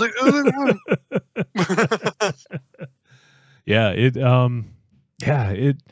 I feel like I could keep going on and on about some of this stuff, but I think one other aspect of it, like a more thematic aspect, was also the thing about, so her parents did things one way and she wants to do things another way, and how that tension is there, because not all the time, but a lot of times parents will be set in their ways about doing things, and then if their son, daughter doesn't do it the way that they want them to, it's wrong, right? It's not the right way. Yeah, well, what family isn't like that? Well, that's what I'm saying. For sure. Yeah, almost all of them are. And that's so, but this is like, but this is a family of vampires, and she has a different way that she wants to approach this. And I just thought it was really a nice little sort of allegory for that of, you know what? Like, it could just be my parents were doctors and they want me to be a doctor, and I just want to be a fucking artist, like, and the fight that you have to kind of, like put up with going through that. And this is seen through a way different lens, being a vampire, but, and to the point where they basically kick her out of the house, go live with your cousin. Like, you can't stay here anymore if you're not going to fucking kill people. If you want to eat, no more fucking, Capri Sun blood bags. Capri Sun blood bags. Yeah, but the argument between the parents and the girl, what's her name again? Sasha. The argument between parents and Sasha didn't really feel like it was really explosive and out of control. No, it wasn't. No, it was very subdued, and I don't know, maybe that's just the life of being a vampire, is that you don't express yourself with much violence or anger towards someone else like that. Maybe. I love the conflict between the parents too, where the mother was like, oh, I have to fucking hunt for 3 now? Yeah. Oh, you think I'm going to do this for another 200 years? You're crazy. Yeah. Like, I love that. That's I love that line. Some real fucking parenting shit. Like, motherfucker, I'm busting my balls fucking working. Oh, I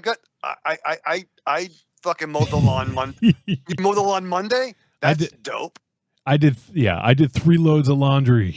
Like, she's like, I'm going to have to get blood bags for 3 now. Yeah, there was some really family shit, but under the guise of eating humans. Right, exactly. And that's what makes it interesting, is to do sort of like this real world problems, real people doing real things, Raven Shadow, vampire people doing vampire things. Sort of just juxtaposing that, like the struggle of like a normal person with being, the struggle of being a vampire. And I thought that it was really sweet. And also the stuff with Paul, his mom was awesome, right?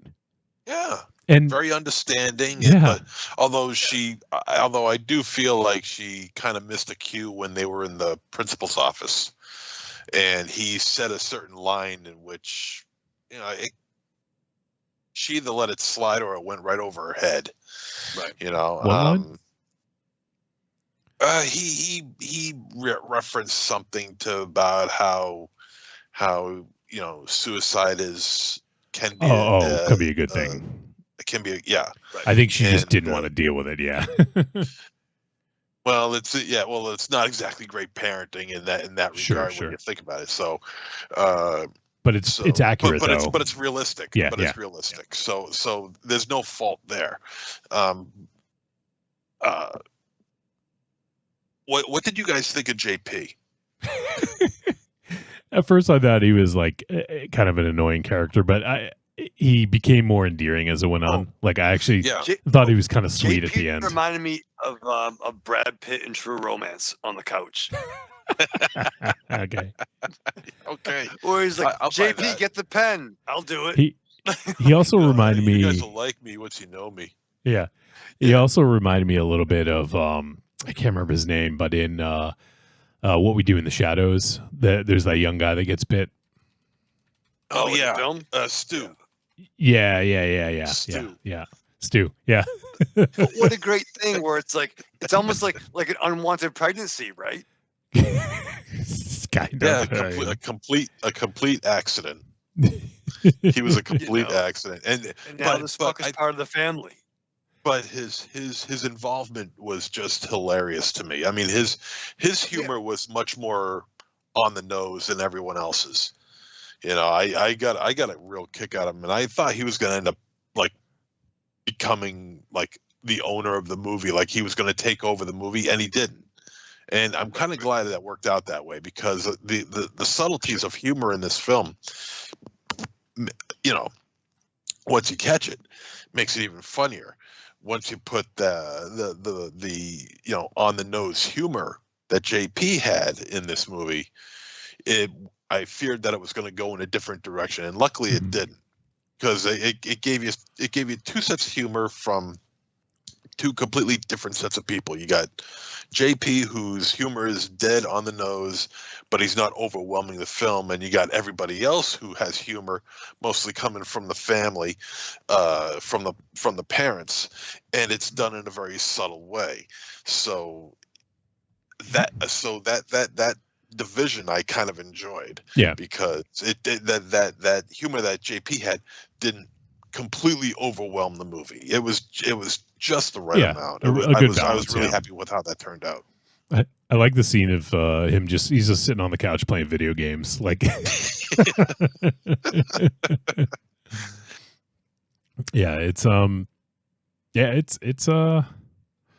there's a lot of, I think we probably can't do it justice, because, you know, I want to start to wrap this up.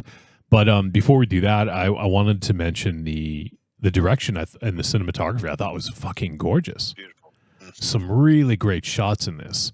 I actually just was looking on Twitter to see, like, a lot of times people will take like their favorite screenshots from it, and like I see a couple here. There's just like there's a scene where she's like looking through the albums. Like I love that scene when she plays her favorite song. And they're singing together. Yeah, that scene was so fucking sweet. Yeah.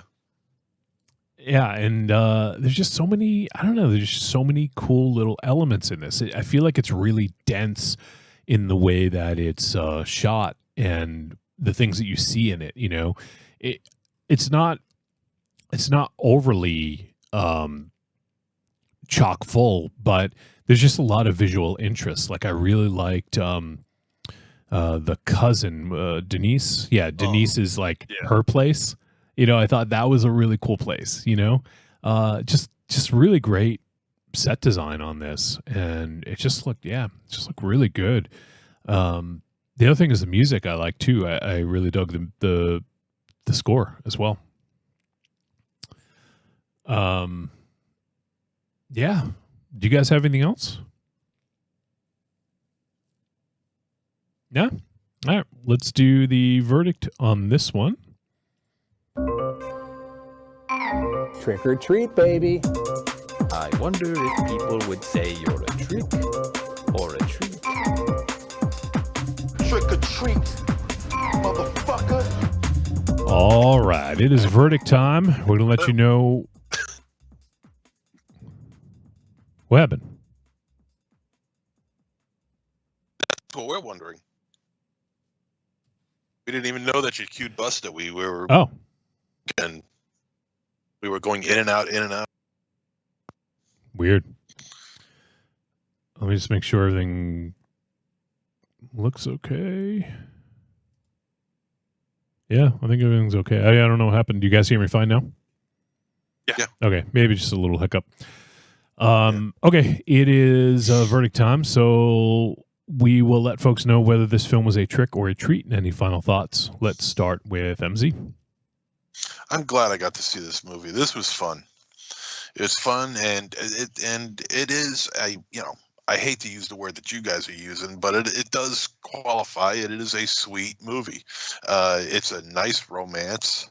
It's one of the more authentic romance movies because they're just two people from two completely different worlds who complete each other, and you know you can't get more romantic than that. So I think it's very well acted. It's very well shot. There's a good soundtrack involved.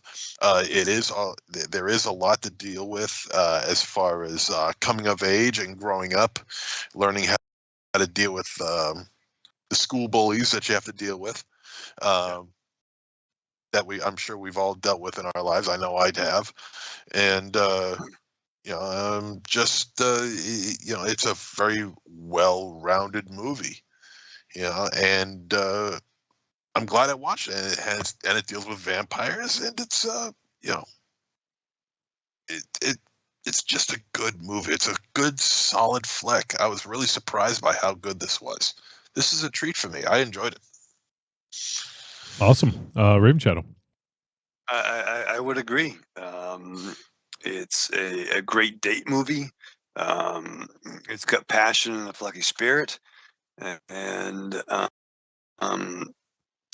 it hits. And when it goes in, it goes in. I mean, there are some violent moments in this movie. It ain't fucking near dark, but it's sweet. It's special. Great love story. And I love the last 10 minutes, especially the last time we see our characters walk out in frame. Yeah. I'm glad you brought it up because I was gonna as well. Like, it was so sexy, but so understandable. Like, does this need a sequel? No. But I'm curious to see where these characters go after the end credits. This was a very, again, not to harp on this word, it was a very sweet picture. A great for a goth Valentine's Day. Yeah, definitely. Treat. All right. Treat.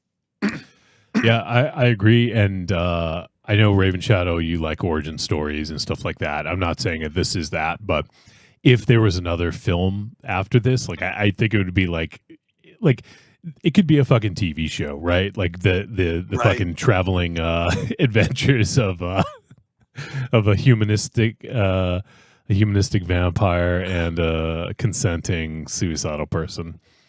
Right. The end scene was really fucking sweet, and it takes a whole different take on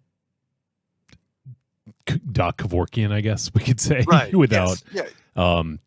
without saying too much more. Yeah. Yeah, I thought that was really awesome, and I just love the way they look. Totally fucking like Heathers, right? Like or yes, something like that. Yep. And just that era, the 80s, 90s sort of like goth look, and I just thought these two were fucking adorable, and this was such a sweet film. It's funny, I only had time to watch one with Tanya, and so we watched the trailers, and she's like, oh, like, because we thought Azrael was going to be a little folk horror-y. We'll get it, obviously we'll talk about that when we get there. So that was the one that went out for her to watch. And after it ended, I'm like, I wish you'd watch the other one with me. Yeah. Just because this couple's up there with Clarence and Alabama from True Romance, Sailor from Wild at Heart, Dinner in America. Great couples. Yeah, it's just a really fucking sweet movie, and it's hard to say that nowadays because I feel like there's not much of that. It's shit's like mean-spirited or just like disappointing or fucking depressing, and I don't know. I feel like this really, really hit for me, and I thought it was a super sweet film. I love the romance between the two, and it's just so organic and natural and nice. And with very little, they did so much. And those really quiet scenes of them together, without words spoken, say volumes. And like that goes to the fucking director, because like you got to frame it right. You got to have the actors do the right things. So yeah, huge kudos to the director Ariane Luis Sees, and I can't wait to see more from Ariane. So yeah, that's going to do it for our discussion of Humanist Vampire Seeking Consenting Suicidal Person. This one is streaming on Mubi, M-U-B-I, if you guys have Mubi. If not, you can get a trial if you've never had one before. And I would absolutely recommend it. It's such a sweet film, especially if you're looking for something maybe a little uplifting, a little sort of like gothy. I saw one person's review of it. I want to see if I can find this really quickly, because I thought it was really kind of on point. Where is it? Okay, here it is.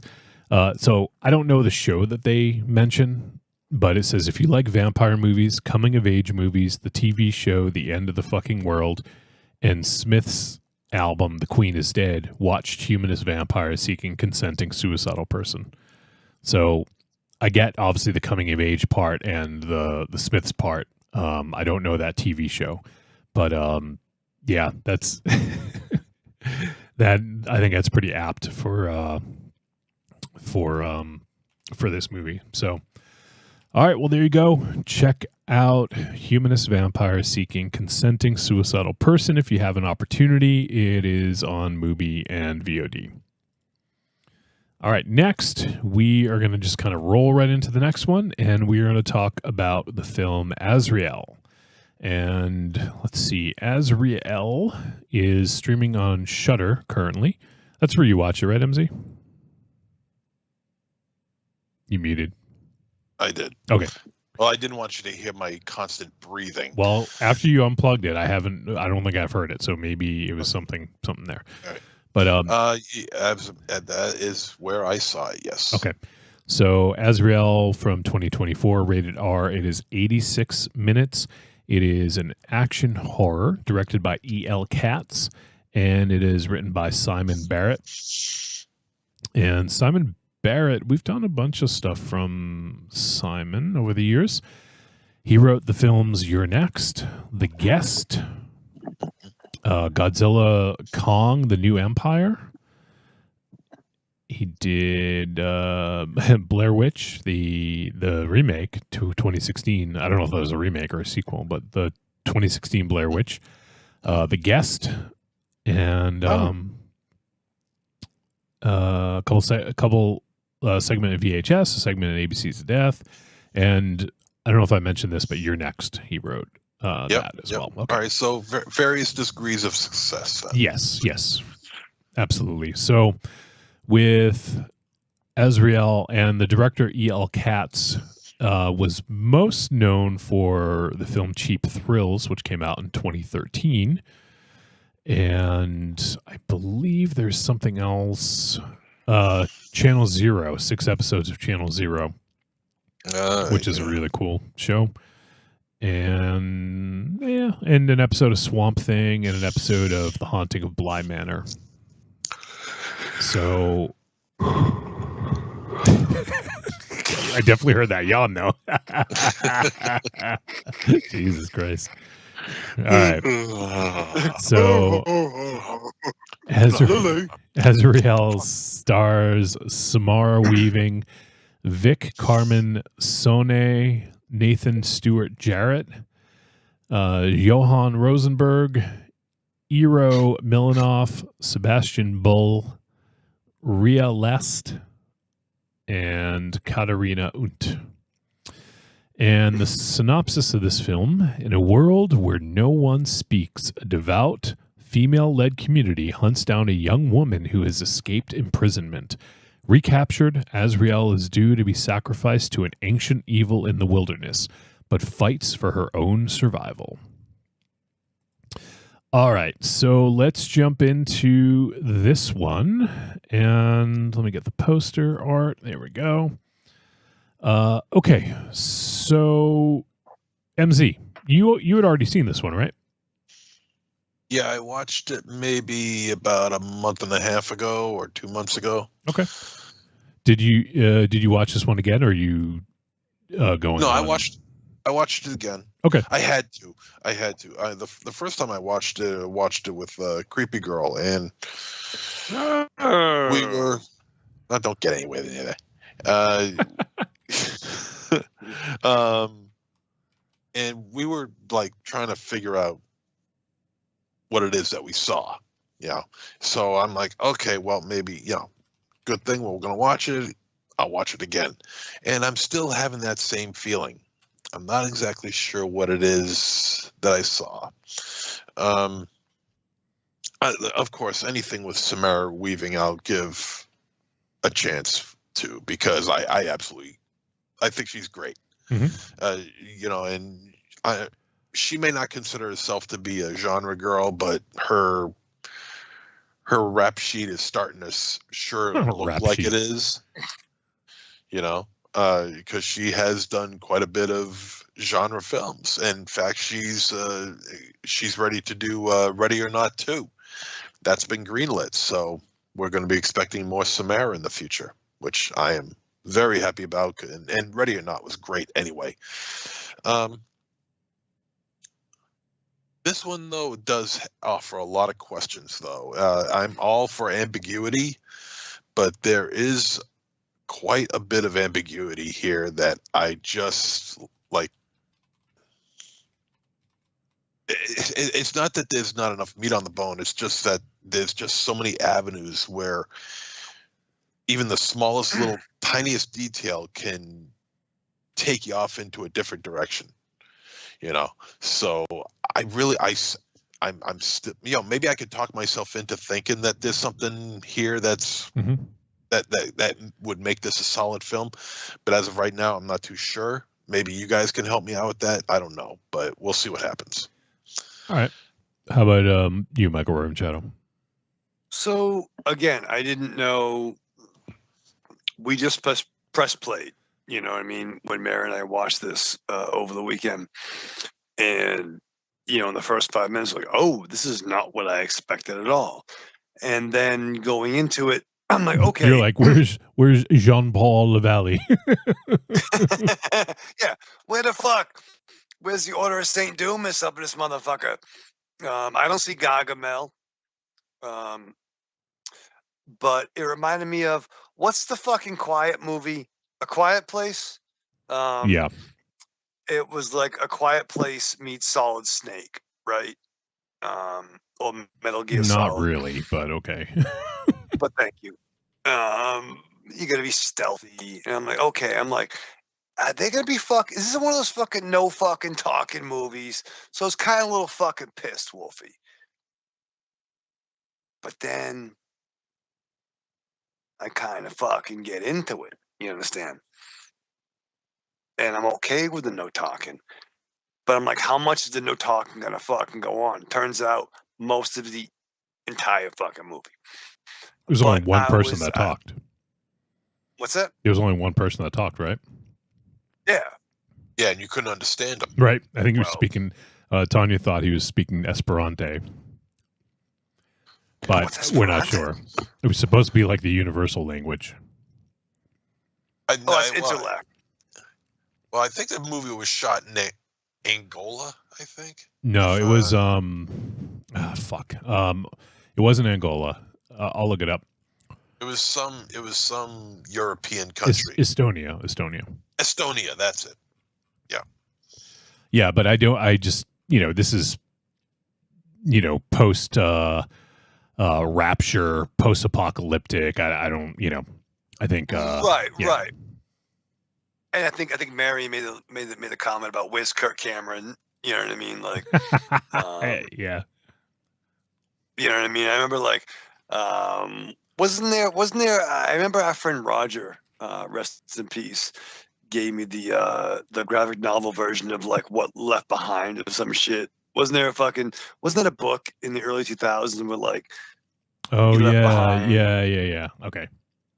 He gave me the graphic novel version of that. And again, I only know so much about religion, or about the Bible. But I stopped going to catechism so I could watch G.I. Joe season 2. So that's straight up shoot. Good man. I know. Oh, I know you've said that before, but I think it was the right move. Yeah. It was fucking Serpentor, Wolfie. It was the right move. You know what I'm saying? Yeah. I can tell you more about the fucking conflict on Cobra Island than I can about, that kind of shit. But regardless, I'm not very religious, but no, it was interesting. And as it developed, like, what the fuck is going on here? So I was intrigued. Okay. All right. For me, you guys remember when we did Last Voyage of the Demeter? Yeah. And I talked about how much you fucking hated that boat ride, Wolf. and how much a gimmick can ruin a movie. Wow. Okay. Yeah. Keep going. Keep going. Okay. So there is like the reason to not speak in this is so flimsy. Mm-hmm. Yep. And so Tanya's pretty learned about the Bible. Like, she knows a lot about religion, and if these were passages from any parts of the Bible or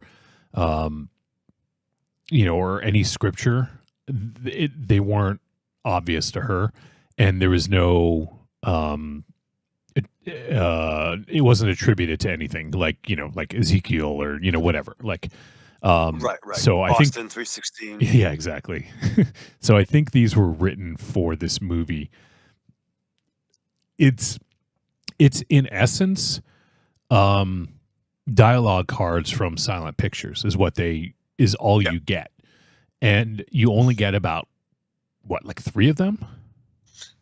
Yeah. There's like 2 at the beginning, and then one like a third of the way through, and then one halfway through. But they are Bible verses. Are you sure? I looked one of them up, and because I'm like this, because I looked it up, and I'm like, this doesn't seem like it was made just for the film. So I looked up one of the lines. Let me see if I can hunt it down here. Yeah, you can look it up, and I'll continue on. But Yeah. either way, like, I feel like it should have been attributed to where it came from. Like, is it just? Yep, here it is. Okay, good. Here it is. We glory in our sufferings was one of the title cards, or one of the passage cards. Yeah. And it's Romans 5:3-5. Not only so, but we also glory in our sufferings because we know that suffering produces perseverance, character, and hope. So it's from the Romans. Okay, Romans 5:3-5. Yeah. Okay. Romans 5:3-5. Okay. Is that right? Yeah, Romans 5:3-5. Yeah, I see it now. Not only that, but we rejoice in our sufferings, knowing that suffering produces endurance, and endurance produces character, and character produces hope. I feel like they, I don't know if it was an exact quote. I think they just used parts of it, because I don't know if that's the same. And then it might just be parts of it. Yeah. And then make up the rest for the sake of the film. Yeah. And I think the idea that I was getting from this is that they were kind of rewriting the Bible, so to speak, like the paintings that you saw in like the church or the meeting room. I feel like that was sort of like kind of rewriting. We have like the Old Testament, the New Testament. I think there's like the New Testament, or like right. The something, all new, all different. The all new, yeah. The new and improved Testament. Yeah. Key flavor. Yeah, exactly. I think Testament. I think it was something. That's the impression I got. Was so maybe some of the writing was changed a little bit to fit their version of it, But regardless, when a gimmick gets in the way of a good movie, like I feel like you gotta just let the fucking gimmick go sometimes. And there was no what's God, what's the word I'm looking for? Breathe. No. Rest. When you sort of explain some of the plot, like oh my fucking God, I can't think right now. It'll come to me, but I feel like you really limit this movie now. For a little while, I was like, okay, I'm going to go with it. Maybe we'll learn along the way kind of what's going on, and then retroactively we can kind of put the pieces together. But I feel like there was just so many things that were getting lost, and then they kept moving forward with new things. Like, why didn't people talk? I mean, I know it said something about like because of sins, but like, well, because they figured that language was part of a sin, and so therefore their vocal cords were severed. Okay, but not all of them. Yeah, not all of them. Like, that's what was confusing to me. And how I took it was basically, so like, if you believe in God, which I don't, if there's a rapture, so those who are left behind, not to offend anybody, unless you're a Patreon supporter, but though I think it was like they're like, so it's like a cult, right? Like, we're left behind, everybody ascended. What did we fucking do wrong? Maybe we fucking talked. Let's fucking not talk and build this weird fucking Davidian fucking society. Yeah, Branch Davidian. You know what I mean? Like, and then some people had their vocal cords removed, and some people just didn't talk. And when they escaped it was, you had to piece it together without verbalization and without a lot of narration. You know what I'm saying? So all you have was a title card and maybe an understanding of, of religion, to try to piece it together. Now, Azrael, that name has different meanings depending on the continuity, if you will. I believe, maybe I'm wrong, but he's either an avenging angel, he's a fallen devil, or Azrael can mean different things depending on the continuity. Yeah. I thought it was going to change when they interacted with a person that can speak, that wasn't part of the, I'm only assuming that people ascended, or they thought they ascended, and those who are left behind. Some people got freaked out over religion, and some motherfuckers are like, I'm just gonna put some big headlights on my truck and be a dude, bro. You know what I mean? Like, so let me I was hoping that no, go ahead. No, I was hoping we would learn more of the world through the non-religious people, and I was kind of bummed when we didn't. Yeah. So I'll wrap up my first impression because shit, we're still on that part. I'm sorry. No, it's all right. I thought we were. It's running along anyways. I just feel like that really got in the way of this. I generally like Samara Weaving. I think she's good in this. But I just had some problems with the pacing, like the actual geographical locations of where they were, versus like I don't know, like things are just way too convenient at times in this. And yes, you can kind of piece it together by the end, but like exposition, that's the word I was looking for earlier. You need to have some sort of exposition, you can do it through show, don't tell. Like you can but they weren't doing it. She just was so engrossed in like getting revenge against these people that I think it really hindered like any sort of like advancement of some sort of story, So I guess that's it for my first impression. Let's dive in a little deeper. The one thing I do want to bring up though before I forget is one thing that really bugged the fuck out of me, and I know we often talk about this as it relates to houses, it's sort of like that spatial awareness of like being able to know where you are and where things are in relation to, you know, where people are. In this, there was no sense of that at all. It was just in a forest that seemed like it was just like one fucking quarter mile long or something like that, because she legit drove for a good mile at least with that dude in that truck, right? And then all of a sudden, there's one of the fucking dudes from the fucking the camp just shooting a fucking shotgun or a gun. And I'm like, first of all, how does he know they got there? You know, like, I just don't understand why and how they knew to fucking, like, why were they so fucking gung-ho about this girl? Because I just want to say, that was the question that I was asking myself about. What is the purpose of getting a hold of this girl? You know? Yeah, like she got away, like it was, and then you know, she got away from. They were gonna like sacrifice her or you know, or something, and then she got away, and then they were like dead set on getting her back. I just don't get it. Well, you know, religion plays a part in it as well, and you know, it's like sacrifice to the gods, probably. Who knows? But because, although not really, because when you think about it, how she was able to escape that first time, and the gods, I guess you could call them, these charred figures, they got their victim regardless, their sacrifice, I guess you could call it, regardless. Yeah. So you would think that would put an end to it, though. So there's something about her specifically that they need from her, but it's never explained. It's never even alluded to that she is specifically the reason why she is specifically hunted down. The question is about why. Why are they going after Azrael?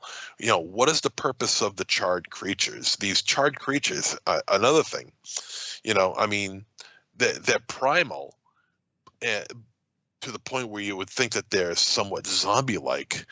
Very much, yeah. But they have a complexity about them that just, you know, that they're not just after human skin, they're after a soul, I would imagine. You know, what is the purpose of the villagers? Why is this cult around? And it is a cult. I mean, not allowed to talk. You know, vocal cords severed. Not all of them. So what's keeping them from talking? You know, it just comes across like a film and a cult with no real purpose. And there's that ambiguity because you don't know where it's going. You know, and I'm all for ambiguity, but this is just splayed out in like 15 different ways, you know, and the actual answer might even be one of those. So, you know, it's kind of like an exercise in futility, trying to figure this thing out. Yeah, like I think it makes more sense if there is a reason they were looking for her. That would make more sense. But if so, that's never alluded to. Raven Chat, did you have any thoughts on that? Yeah, I mean, there's a point where we learn there are creatures in the woods that are not human. And I thought those scenes were very, very effective where there was a sacrifice needed. And I'm wondering, what are they? Are they vampires? No. You know, like, but no. As I'm not asking the question to us. I'm asking that as watching it for the first time. Yep. Like, okay, so like you go back to like, you know, the whole and you know, fucking let's say Bram Stoker's Dracula. He stabs a fucking thing and like renounces God and becomes a Dracula. Are these creatures out in the woods? Are they burnt because they're in daytime and they don't know sun's bad for them? And they, you know, I'm just trying to like figure some shit out. Yeah, that's part of the problem. You don't know because, I mean, they're just there. There's no real purpose to them. There's, again, the word ambiguity. It's just another verb that, or adjective rather, that describes what's going on here. It's, you think that the way that these guys are played out is that they're the gods and that they're in charge of everything that goes on there, but yet we know nothing about them. We don't know why they're there. And I'm talking about the charred creatures. I don't know what you would call them. That's what I mean. Yeah. Yeah, because you don't even know what the hell to call them. They're scary. They look great. I'll say that if there's one they thing did that look this cool. film does Yeah, I have agree. going for it, Yep. is the practical makeup effects, especially on these creatures. It looks rather basic, but when you really look at them, it's really they're really intricately well made. That, and I think the photography of this film is really excellent. There's some 100%. grand scenes of shots of just the woods that is just gorgeous. Yeah, I agree. You know, I mean, all the trees are symmetrical and they got the same shade of bark and the same width, diameter, the whole bit. It's just very, very beautiful to look at. But again, going back to these creatures, you know, we know nothing about them. We know nothing about anybody in this movie. We're just supposed to take it for face value and then just run with it, and to hide behind some biblical verses to patch up the holes of why they're there, why they can't speak, why they're, you know, why is Azrael the go-to girl for whatever it is that they're trying to accomplish, be the end all and be all of whatever it is that they're doing. It just doesn't make any sense, and you guys aren't making a good enough argument for me because you guys are having enough trouble as I am. Well, yeah, and the ending. So the ending, I thought was a kind of a cool twist, but I feel like it wasn't earned because you're kind of like, huh, okay, like why, what, how? You know, and that's the thing that bugged me about it. I feel like the ending was like in a vacuum, like that's a cool ending, but it just doesn't feel earned because you get there and I was just like, what?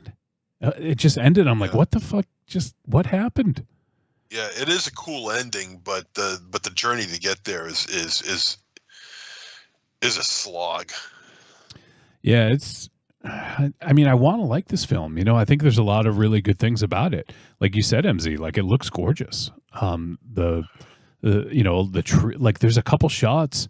There's one shot early on where they're walking by and it's like starting to be, I think it's like dusk if I'm not mistaken, and like the sun is shining through the trees like perfectly, like these God rays, like, and I just thought I was just blown away by how cool that looked.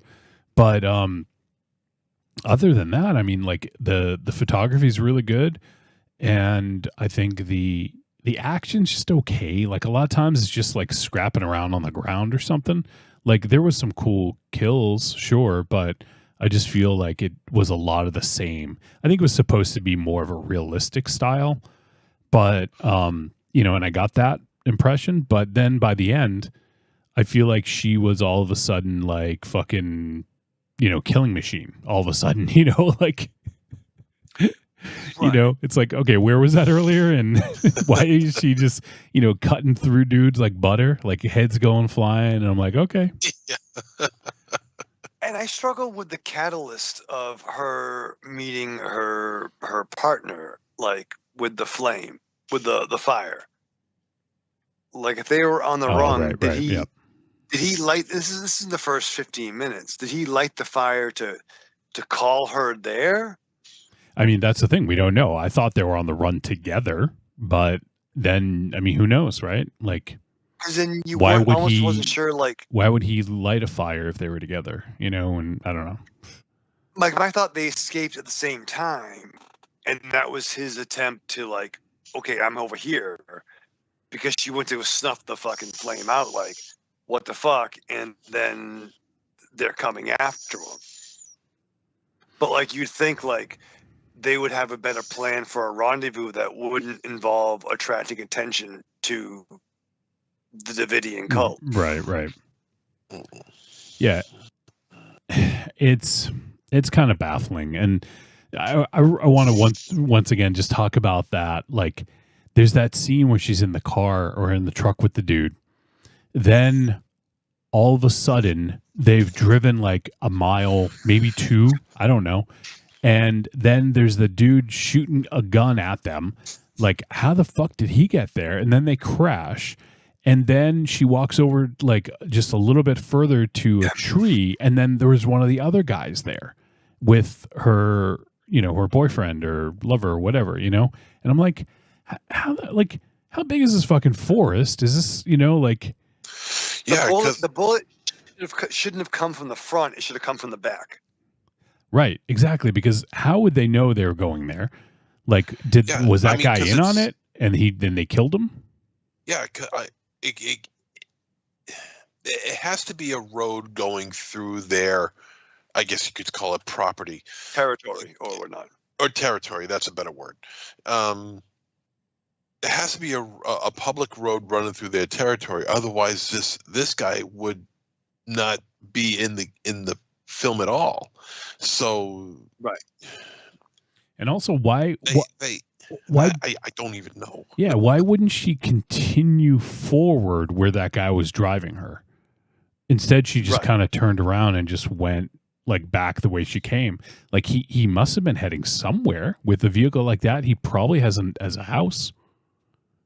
That's the thing. White was all covered in lights, where the idea was like, are they some kind of weird vampires? And that's why he has the lights on it. Otherwise, you're attracting attention. Right.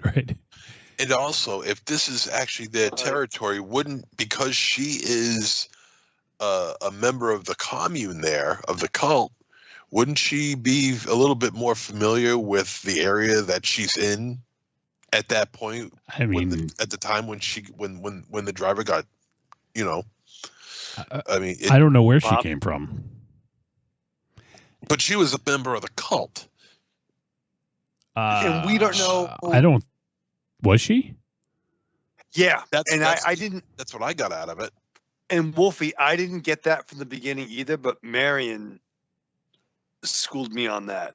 How they were trying to escape. I didn't get that from the beginning. Yeah, I didn't either. Yeah. I felt it was like Walking Dead and they were survivors. Yeah. My first impression. That's kind of what I thought. I was thinking survivors, or they were just traveling through looking for a place to stay or something.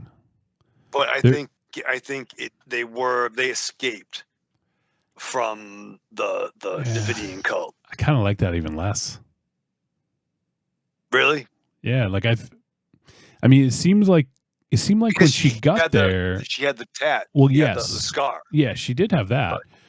But I feel like she didn't really know the layout of that camp when she was there. Like, I just got the impression that she just sort of didn't really understand the layout of it. I wouldn't say that she would have been kidnapped. It's not like she would have been kidnapped and then she was forced to have her vocal cords severed. Right. It's possible, but there's just not enough information about her to know about this. So we're just taking that with a grain of salt. Man, I don't, it's frustrating. It is. That's exact word. Frustrating.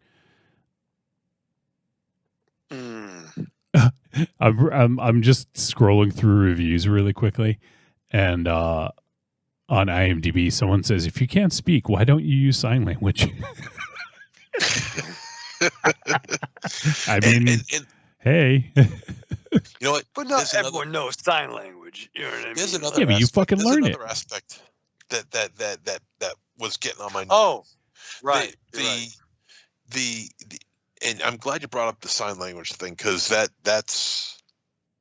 it's not that, but it's close to that. You'd think that they don't use sign language. They can't speak, but they do notify each other through whistling. Yeah. Don't you think that they would have a better way to whistle than the weak ass, hollow, windy whistle that everybody seems to have? Exactly. Can you really call a troop of your cult members with a whistle like that? You need a whistle, man. I am talking, fingers in the mouth. Yeah, that whole deal. Someone who knows how to whistle, someone who could do that shit. And it just comes across as so weak. Mm-hmm. Yeah, like, really? I mean, that's annoying. That's annoying. That's like, give me a break. I mean, I maybe the charred creatures know how to whistle. I don't know. Maybe the leader of the cult, this woman who I thought at first was a nun. Right? Me too. Which I think would have given it a little bit of muscle on this movie, because I'm like, okay, the leader of the cult is a pregnant nun. Okay. Right. Now you're getting my interest. Regardless of where it goes or how ambiguous it may turn out to be, at least you got a pregnant nun who's the leader of a cult. There's something different. Well, that's how I took it, and that was the rebirth. But I think if that character or the character that seemed to be like the leader, if either one of them could have talked, it could have fucking saved this movie. Like, because especially if it was like the nun, like that would make sense that maybe she can talk, right? Like there's something special about her, or the leader. Right. Maybe there's something special about the leader where she still is allowed to talk. Like you need that sort of like, and I don't mean this in a silly way. I'm just saying like you need that sort of mustache twirling villain speech, right? Like, and I feel like that would have helped a lot. Why couldn't you write shit down? I mean, I guess, but yeah. Be like, fucking get the motherfuckers. You know have what I mean? Like WWE style signs, like you like hold it up. Right. Suck it. F Goldust. Azrael blows goats. Have proof. Yeah. Azrael 316. Yeah. Azrael just slit your throat. Yeah. Die, Azrael, die. Yeah, it's baffling, man. Like I think that there is something cool here. And I will admit, I will say, MZ, you're right. Like I thought the fucking charred people looked awesome. Like you know what it reminded me of though a little bit? We Are Still Here, the Ted Gagin film. Because they were like they had like a charred sort of like ghost sort of vibe to them, and that I think it looked very similar to that. But and the way they moved, like the way they like some of them were fast and some of them were like, like twisted and fucking gnarled and weird. And it was like, there's more of them? Yeah. Oh. There's that scene when she was being chased by a bunch. I was like, oh, that's fucking crazy. Like I dug that. So, and it reminded me, not that they look like the creatures, but I got a little bit of a Descent vibe. Me too. Me too. Yeah. And that's not a bad thing because it's a great movie. No. Yeah. And this movie did have a little bit of a, what's that director's name, MZ? The director who did The Descent? Neil Marshall. This had a kind of a bit of a Neil Marshall feel to it to me, like some of his other stuff. Dog Soldiers. Dog Soldiers and what was the other one he did? Was that post-apocalyptic movie? Doomsday. No. Yeah, Doomsday. So it had a little bit of that feel, like his kind of vibe to it. But man, like I think the gimmick killed this. Just have somebody fucking talk, like, or even if it was internal fucking dialogue, if Azrael had an internal fucking dialogue, or just like, thinking to herself. She doesn't have to mouth the words. She can just fucking think it. Mm-hmm.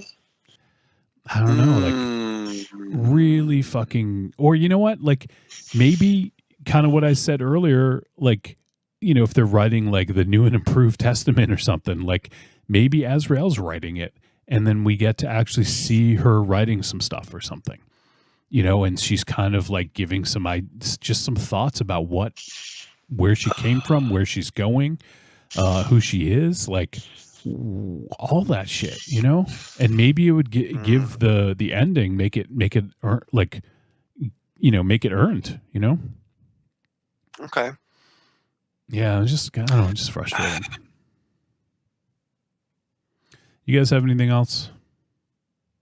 Also, I will say, like, part of me kind of liked when they were playing that sort of like upbeat, sort of like electronic music when the guy was driving the truck, and then there's that scene afterwards where it was still playing. Like, I kind of like that, but then after a while, it just felt so out of place. And did anybody bug the shit out of them how much he was not looking at the road? Oh yes. Tanya said it like a few times. She's like, this dude, why hasn't he fucking Marion crashed too, yet? like, yeah. It was literally like then you're playing driving a car as a kid, and you're like, I'm just stirring the steering wheel, like, but he's not looking. Yeah. Like.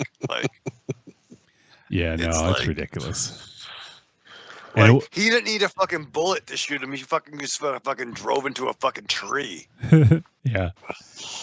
And it looks like I think Tanya was right. Someone in here said that he was speaking Esperanto. So that's interesting, and it makes sense because that was, I don't know who created it, but it was supposed to be like the universal language. Language of love. It says Esperanto is the world's most widely spoken constructed international auxiliary language.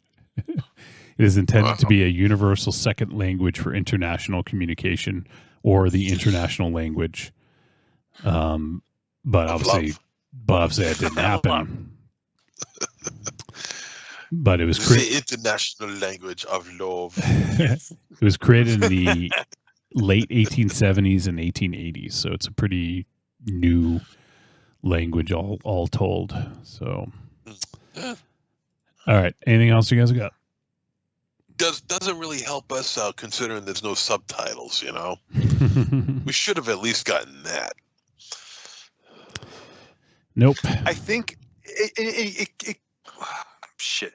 It's so funny how I'll save my end of thing, but like, you could have done some interesting things with thought bubbles, right? Or like internal dialogue. It could have been an interesting, do ADR after the fact. Yeah. But like with yeah, interesting. Let's play armchair director, but yeah. That could have been a thing. It could have been. Okay, well, let's do the verdict. Yeah. Ozzy's barking at my door. I think he wants to tell me that he finished his food. So I'm gonna go do that. MZ, why don't you kick us off with your verdict? All right. Well, yeah, I didn't like it really that much the first time around, and I was kind of hoping that the second time around it might open my eyes to something that I may have missed, or maybe one of you guys may have opened my eyes to something that I may have missed. But no, it turns out, as usual, I was right the entire time. So, yeah, I mean, outside of the cinematography, and I think even the acting isn't that bad, although it doesn't really take much to pantomime your way through a film, especially when most of it is just based on a cat and mouse game. I really wanted to like this. I mean, because it does have Samara Weaving, and I dig Samara Weaving. She's in a lot of good movies, and she'll continue to do so, but this is not one of them. I was really hoping it would be. And so, you know, I just feel like everything is just all over the place. Nothing is answered. Nothing is explained. Ambiguity up the ass. And just... and That's a less popular Metallica record. Yeah, I was gonna say, you sound like Nandor from What We Do in the Shadows TV show. Ambiguity up the ass. I don't even do a good job of it, but something like that. But I really wanted to like this, but I just couldn't do it. This is a trick for me. All right, Michael Ravenshadow. It was interesting, right? There were things that annoyed me from the jump about this picture, and there were things that I got on board with. After Mary and I watched it over the weekend, like we talked about it, tried to dissect it. You know, I even talked to our friends from the Zombie Girls, Rachel and Ariel, about this recently, and I don't know, maybe this far removed, I don't know. I did like the ending. I don't know. I fucking don't know. I thought I knew, but I don't know.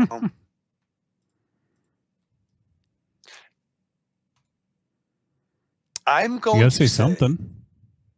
I'm fucking trying, Wolfie, but you fucking interrupt me. Yeah, after 10 seconds of dead air. Well, I interrupted. I'm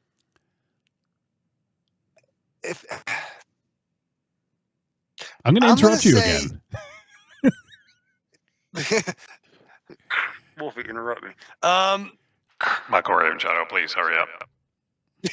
Tepetry. All right.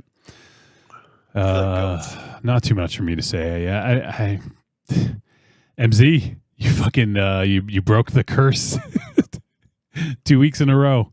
Fucking trick, man. This is a trick.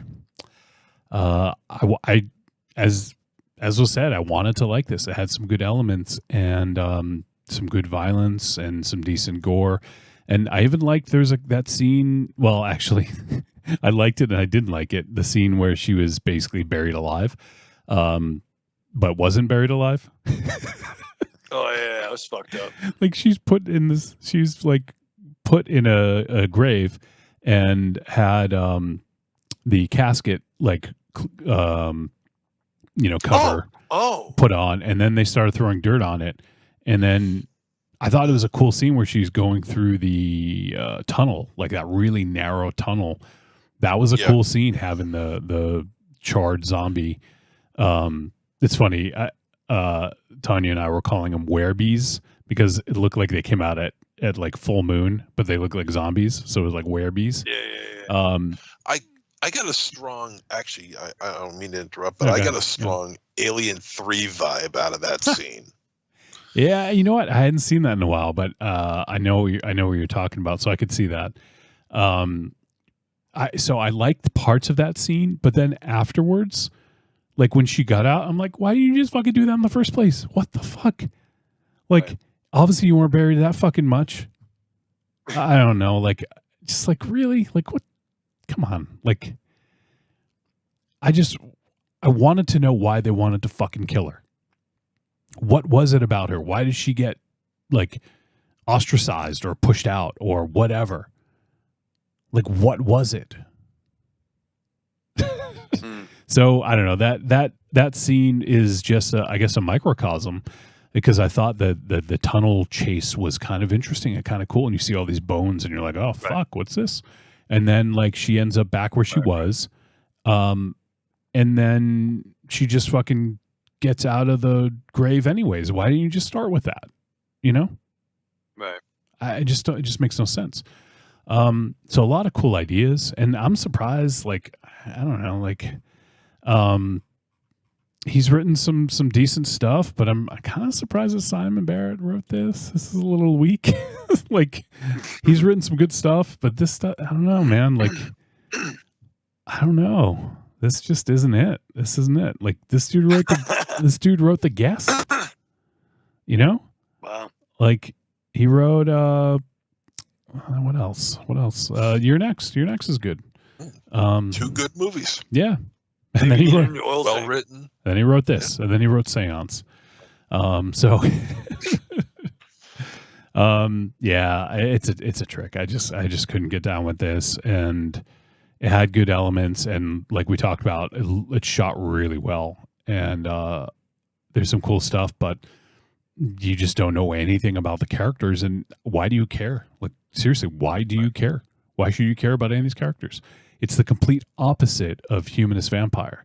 Like they did so much with so little, like literally no words sometimes with those characters, and you knew exactly what was going on. In this, it's the fucking opposite. Like no words, but you have no fucking idea what is going on. So it's almost like we wish you had words. So there you have it. All right. Well, that's going to do it. So, a little hot and cold this week. I think we're all very surprised by Humanist Vampire, though. Right. So I think people should check that out. Definitely look into it. It's on Mubi. If you haven't seen it already, or if you don't have it already, you can get a trial. All right. Next week, it is December double feature Cram Jam. But speaking of Cram Jam, we have to cram in another Patreon takeover. So it just so happens that we will be watching a movie that came out this year, which is good. So it'll be included in this year's top 24. I mean the 24 top 13 is what I mean to say. So next week we will be checking out a couple films picked by Raven Shadow's former tag team partner, Double fucking D, man. Oh shit! Did you know that was happening? I don't think I did. I don't think you did. All right, so yeah, next week we're going to be joined by Double D. It's going to be awesome having D on board, and we're going to be talking about Salem's Lot. The 2024 Salem's Lot, based on the Stephen King story.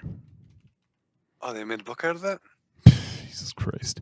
So Salem's Lot is hour 54 minutes, and it is streaming on Max. So if you guys have HBO Max, it is streaming there.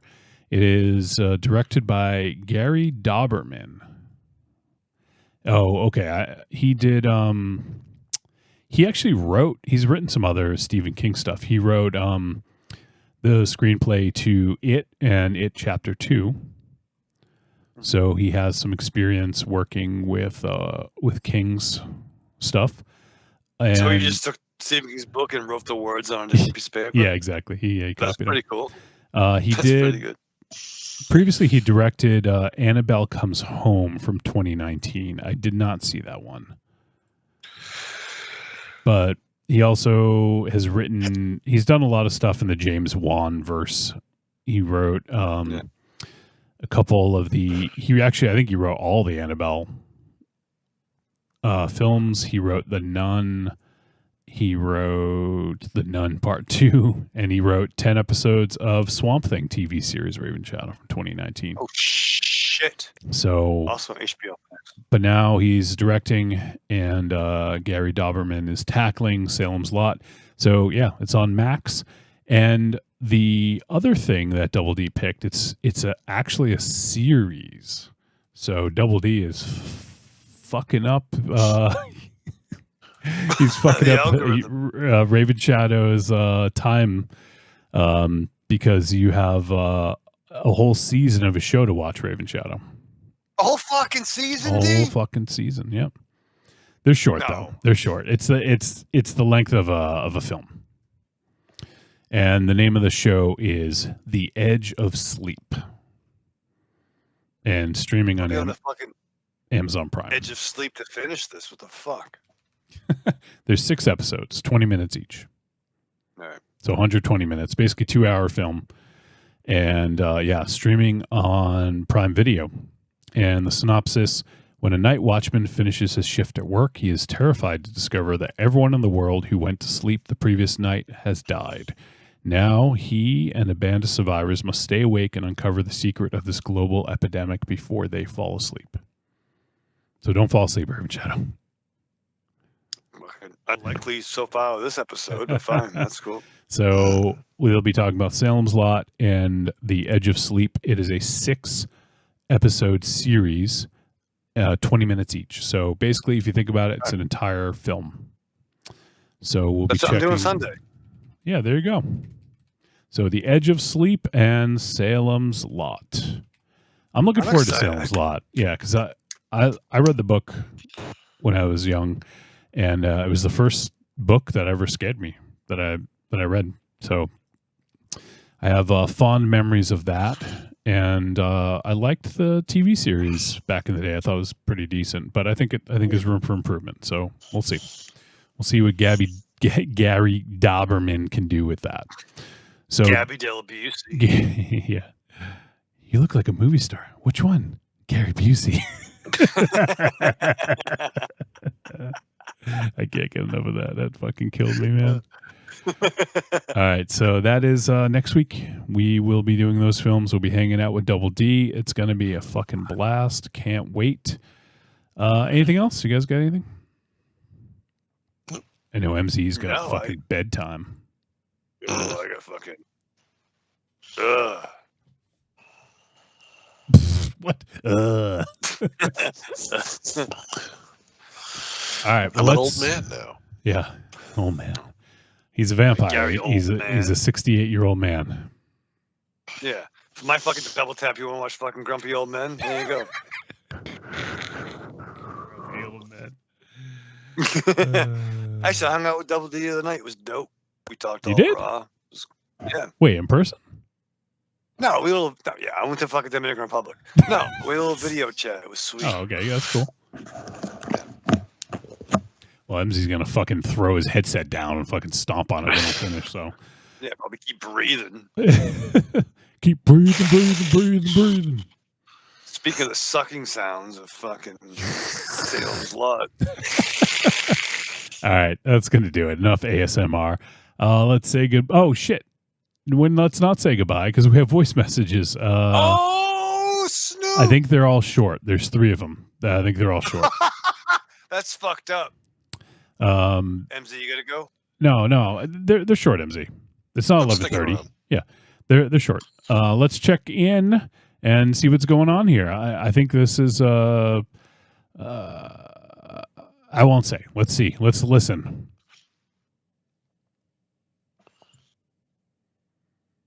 If it ever starts.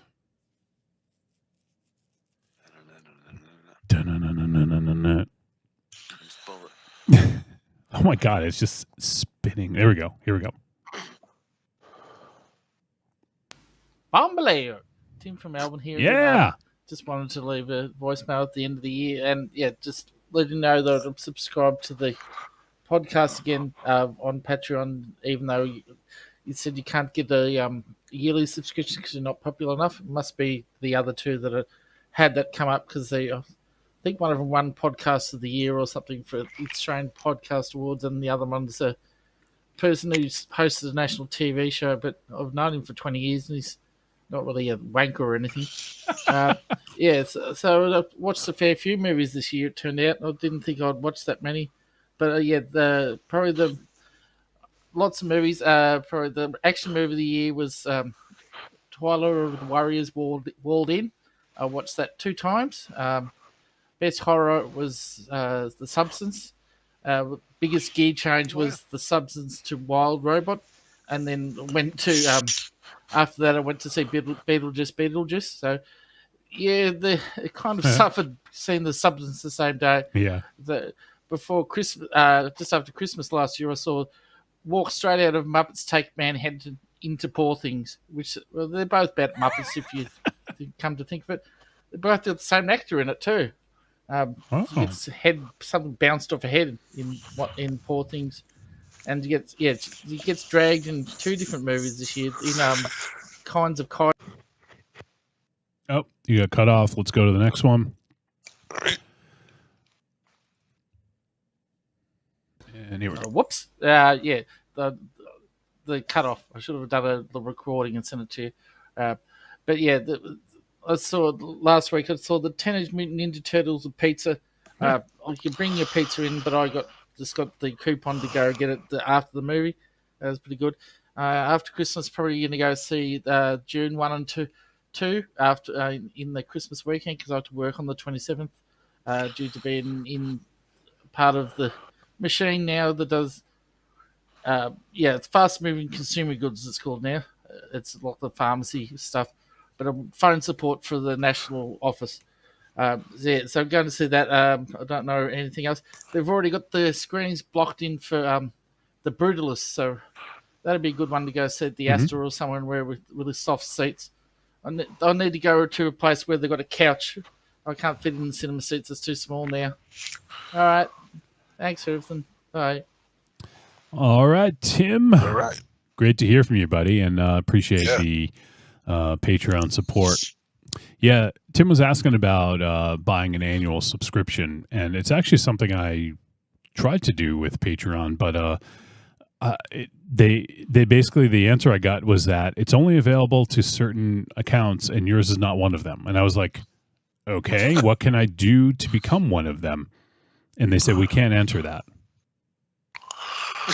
Like, seriously, I don't understand. I tried like 2 years ago to get it, and it's just not available to us for whatever fucking reason. I don't know. But yeah, there you go. They have been making a lot of changes, so maybe I'll check back and see if something has changed and can add it in. But yeah, I don't understand. I think it would be awesome, and I think it would help a lot of people to just, you know what, buy up front, and we could probably offer a discount, you know, if people wanted to buy a whole year. But I'll look into it and see if it's possible. All right. Final voice message. Let's check this one out. Unlimited semen. So anyway, we're talking about the gangbangs and the Lost Planet and the other planet and the thing and the pirates and the. What are you doing? This is not even the right place. No. Sorry. Yeah, this old man needs to go zap himself with the weed again. I wonder if Tim sent that to the wrong show. It sounds like something for the Star Wars show.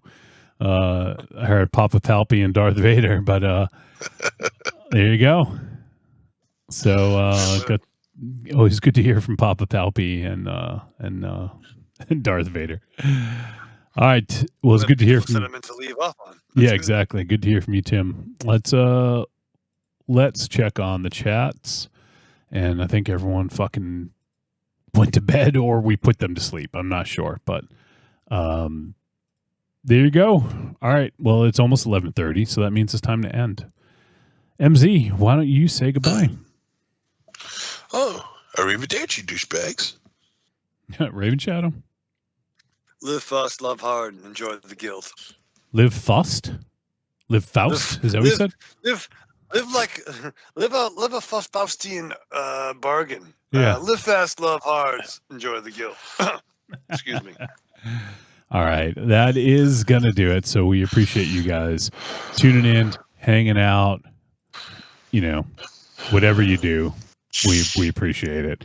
And year is coming to an end soon. We got 2 more episodes. Next week, we will have a Patreon takeover with Double D. We'll be talking about Salem's Lot, and The Edge of Sleep is a 6-episode series, about 20 minutes each. So it'll be about just under 2 hours for the entire thing. So we're going to do that as a whole thing. So we'll watch all 6 episodes, and we'll also watch Salem's Lot and be joined by Double D. It'll be fun. And then we get one more week of December, and then year end and 2025, dudes. Yep. All Hard right. to believe. It is. So many good things. All right. Well, that's going to do it. So thanks again, and we'll talk to you guys soon. See you then.